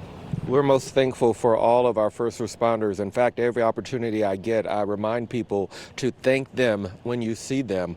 But just describe what some of your officers are doing now, undoubtedly, probably working with EMS, working with firefighters. It's all hands on deck right now. Yeah, it certainly is all hands on deck. We've brought a lot of personnel in from home to assist with those that were on duty. You know, the initial phase of this was going house to house to make sure that people were safe, making sure we didn't have anyone trapped, making sure we didn't have anyone injured. Then the secondary thing is to, again, continue to assess and look at the damage, work with our emergency management resources locally here in the city of Florissant, as well as with St. Louis County, really trying to just assess the overall problem and then kind of come up with a game plan about how we proceed from here. Before I let you go, during that search phase, did you find any people that needed to be, rescued or needed help either out of their homes or vehicles or anything? We did assist a couple of people in their residences. We're very fortunate that thus far we have not had any significant personal injury. So although we've lost a lot of property and certainly it's going to upend a lot of people's lives, very fortunately we haven't had a lot of significant injuries. So that's a blessing in a very terrible situation. Chief, our thanks to you and thanks for what you're doing here tonight. Your dedication, again, on display for your community. Thank you very much for being here. We appreciate it. Absolutely. And so there you have it, both the mayor and police chief really showing how much they're invested in their community, taking a look at the damage and telling neighbors that we're here for you. You heard the mayor saying, I'm in touch with the county executive. How can we get help for people who are dealing with all of the damage that really came quickly here tonight? But for now, that is the very latest from Florissant. Brent Solomon, 5 on your side. All right, Brent, thanks very much. And I really do think it is a blessing that so far we've had no reports of any significant injuries. And again, we just want to say we hope that's the way it stays. But let's go back to Megan Kernan, who's in Villa Ridge, and she's had some amazing pictures of the damage there. Damage there. I mean, the damage is absolutely incredible, but I wanted to bring you guys, I said I was going to bring you back over to the Mr. Fuel. Now, we are not seeing that much damage here, thankfully. You know, there's some tree limbs that have been thrown across the parking lot. Obviously, the power is out, but I want to bring you over here. I want to show you another semi-truck overturned right here. As you can see, first responders are just, you know, going to be out here for hours. They're going to be out here, you know, until the morning, just working on it. But I showed you earlier two overturned semi-trucks over here at the Phillips 66. We're going to get on the median here because this fire truck is trying to move over. But again, just showing you how much destruction came through this intersection here on Highway 144. I do want to tell you something that a Phillips 66 employee told me earlier. She was telling me that she was on her way into work and there was a gas leak outside. This is the Phillips 66 and Burger King, and there were 13 people trapped inside the bathroom when this, you know, was hitting and coming through. And thankfully they were able to get in there. First responders were able to get in there and save them. It just really shows you, you know, I was talking to some of the Burger King workers, some of the Phillips 66 workers, and they're just explaining how horrible and fast it came. I mean, they were literally hiding on the floor in the bathroom. And when it all came down, and thankfully that they were able to get out safely. But it really just shows you just the extent of how much is going on here at this intersection. I mean, dozens and dozens of first responders trying to move down power lines, just trying to reopen this back up. I'm not quite sure how. I haven't got an update from officials on how long it's going to be closed, but it does seem like it's going to be a while. Like I said, it seems like they're going to be out here until the morning hours. All right, thank you, Megan, reporting live from Villa Ridge with that extensive damage and incredible pictures. We want to get one final word from Scott. It's been a night of mutual aid for our first responders. As you saw behind Megan, that was the fire truck from Union that had moved over to the Villa Ridge area to assist tonight. Fire crews from all over the place have been mobilized and moved to wherever they've been needed tonight. The good news is the weather is settling down. Looking into the valley, at least we have some power here. It's good to see some lights. We look out into St. Charles. Again, we have some power here. We can't say that about everybody. Some folks are watching on their devices tonight because the power is out. Across the St. Louis area, we have more than 100,000 customers without power on both sides of the river. That includes the electric cooperatives, Ameren, Missouri, and Ameren, Illinois. The thunderstorms rolling out of the area now. The last warning in the last thunderstorm really down there from Mount Vernon and just outside the 5 on your side area. These are all the storm reports we've had. And again, hail, wind. Our strongest wind we saw was that 77-mile-per-hour wind that was reported at Cahokia. That was the observed strongest wind. I suspect when we see the damage from some of the tornadoes that's surveyed tomorrow, we'll have winds well over 100 miles per hour. The last tornado warning of the night, again, well southeast of St. Louis, looking less than impressive right now as that cell pushes out of Jefferson County.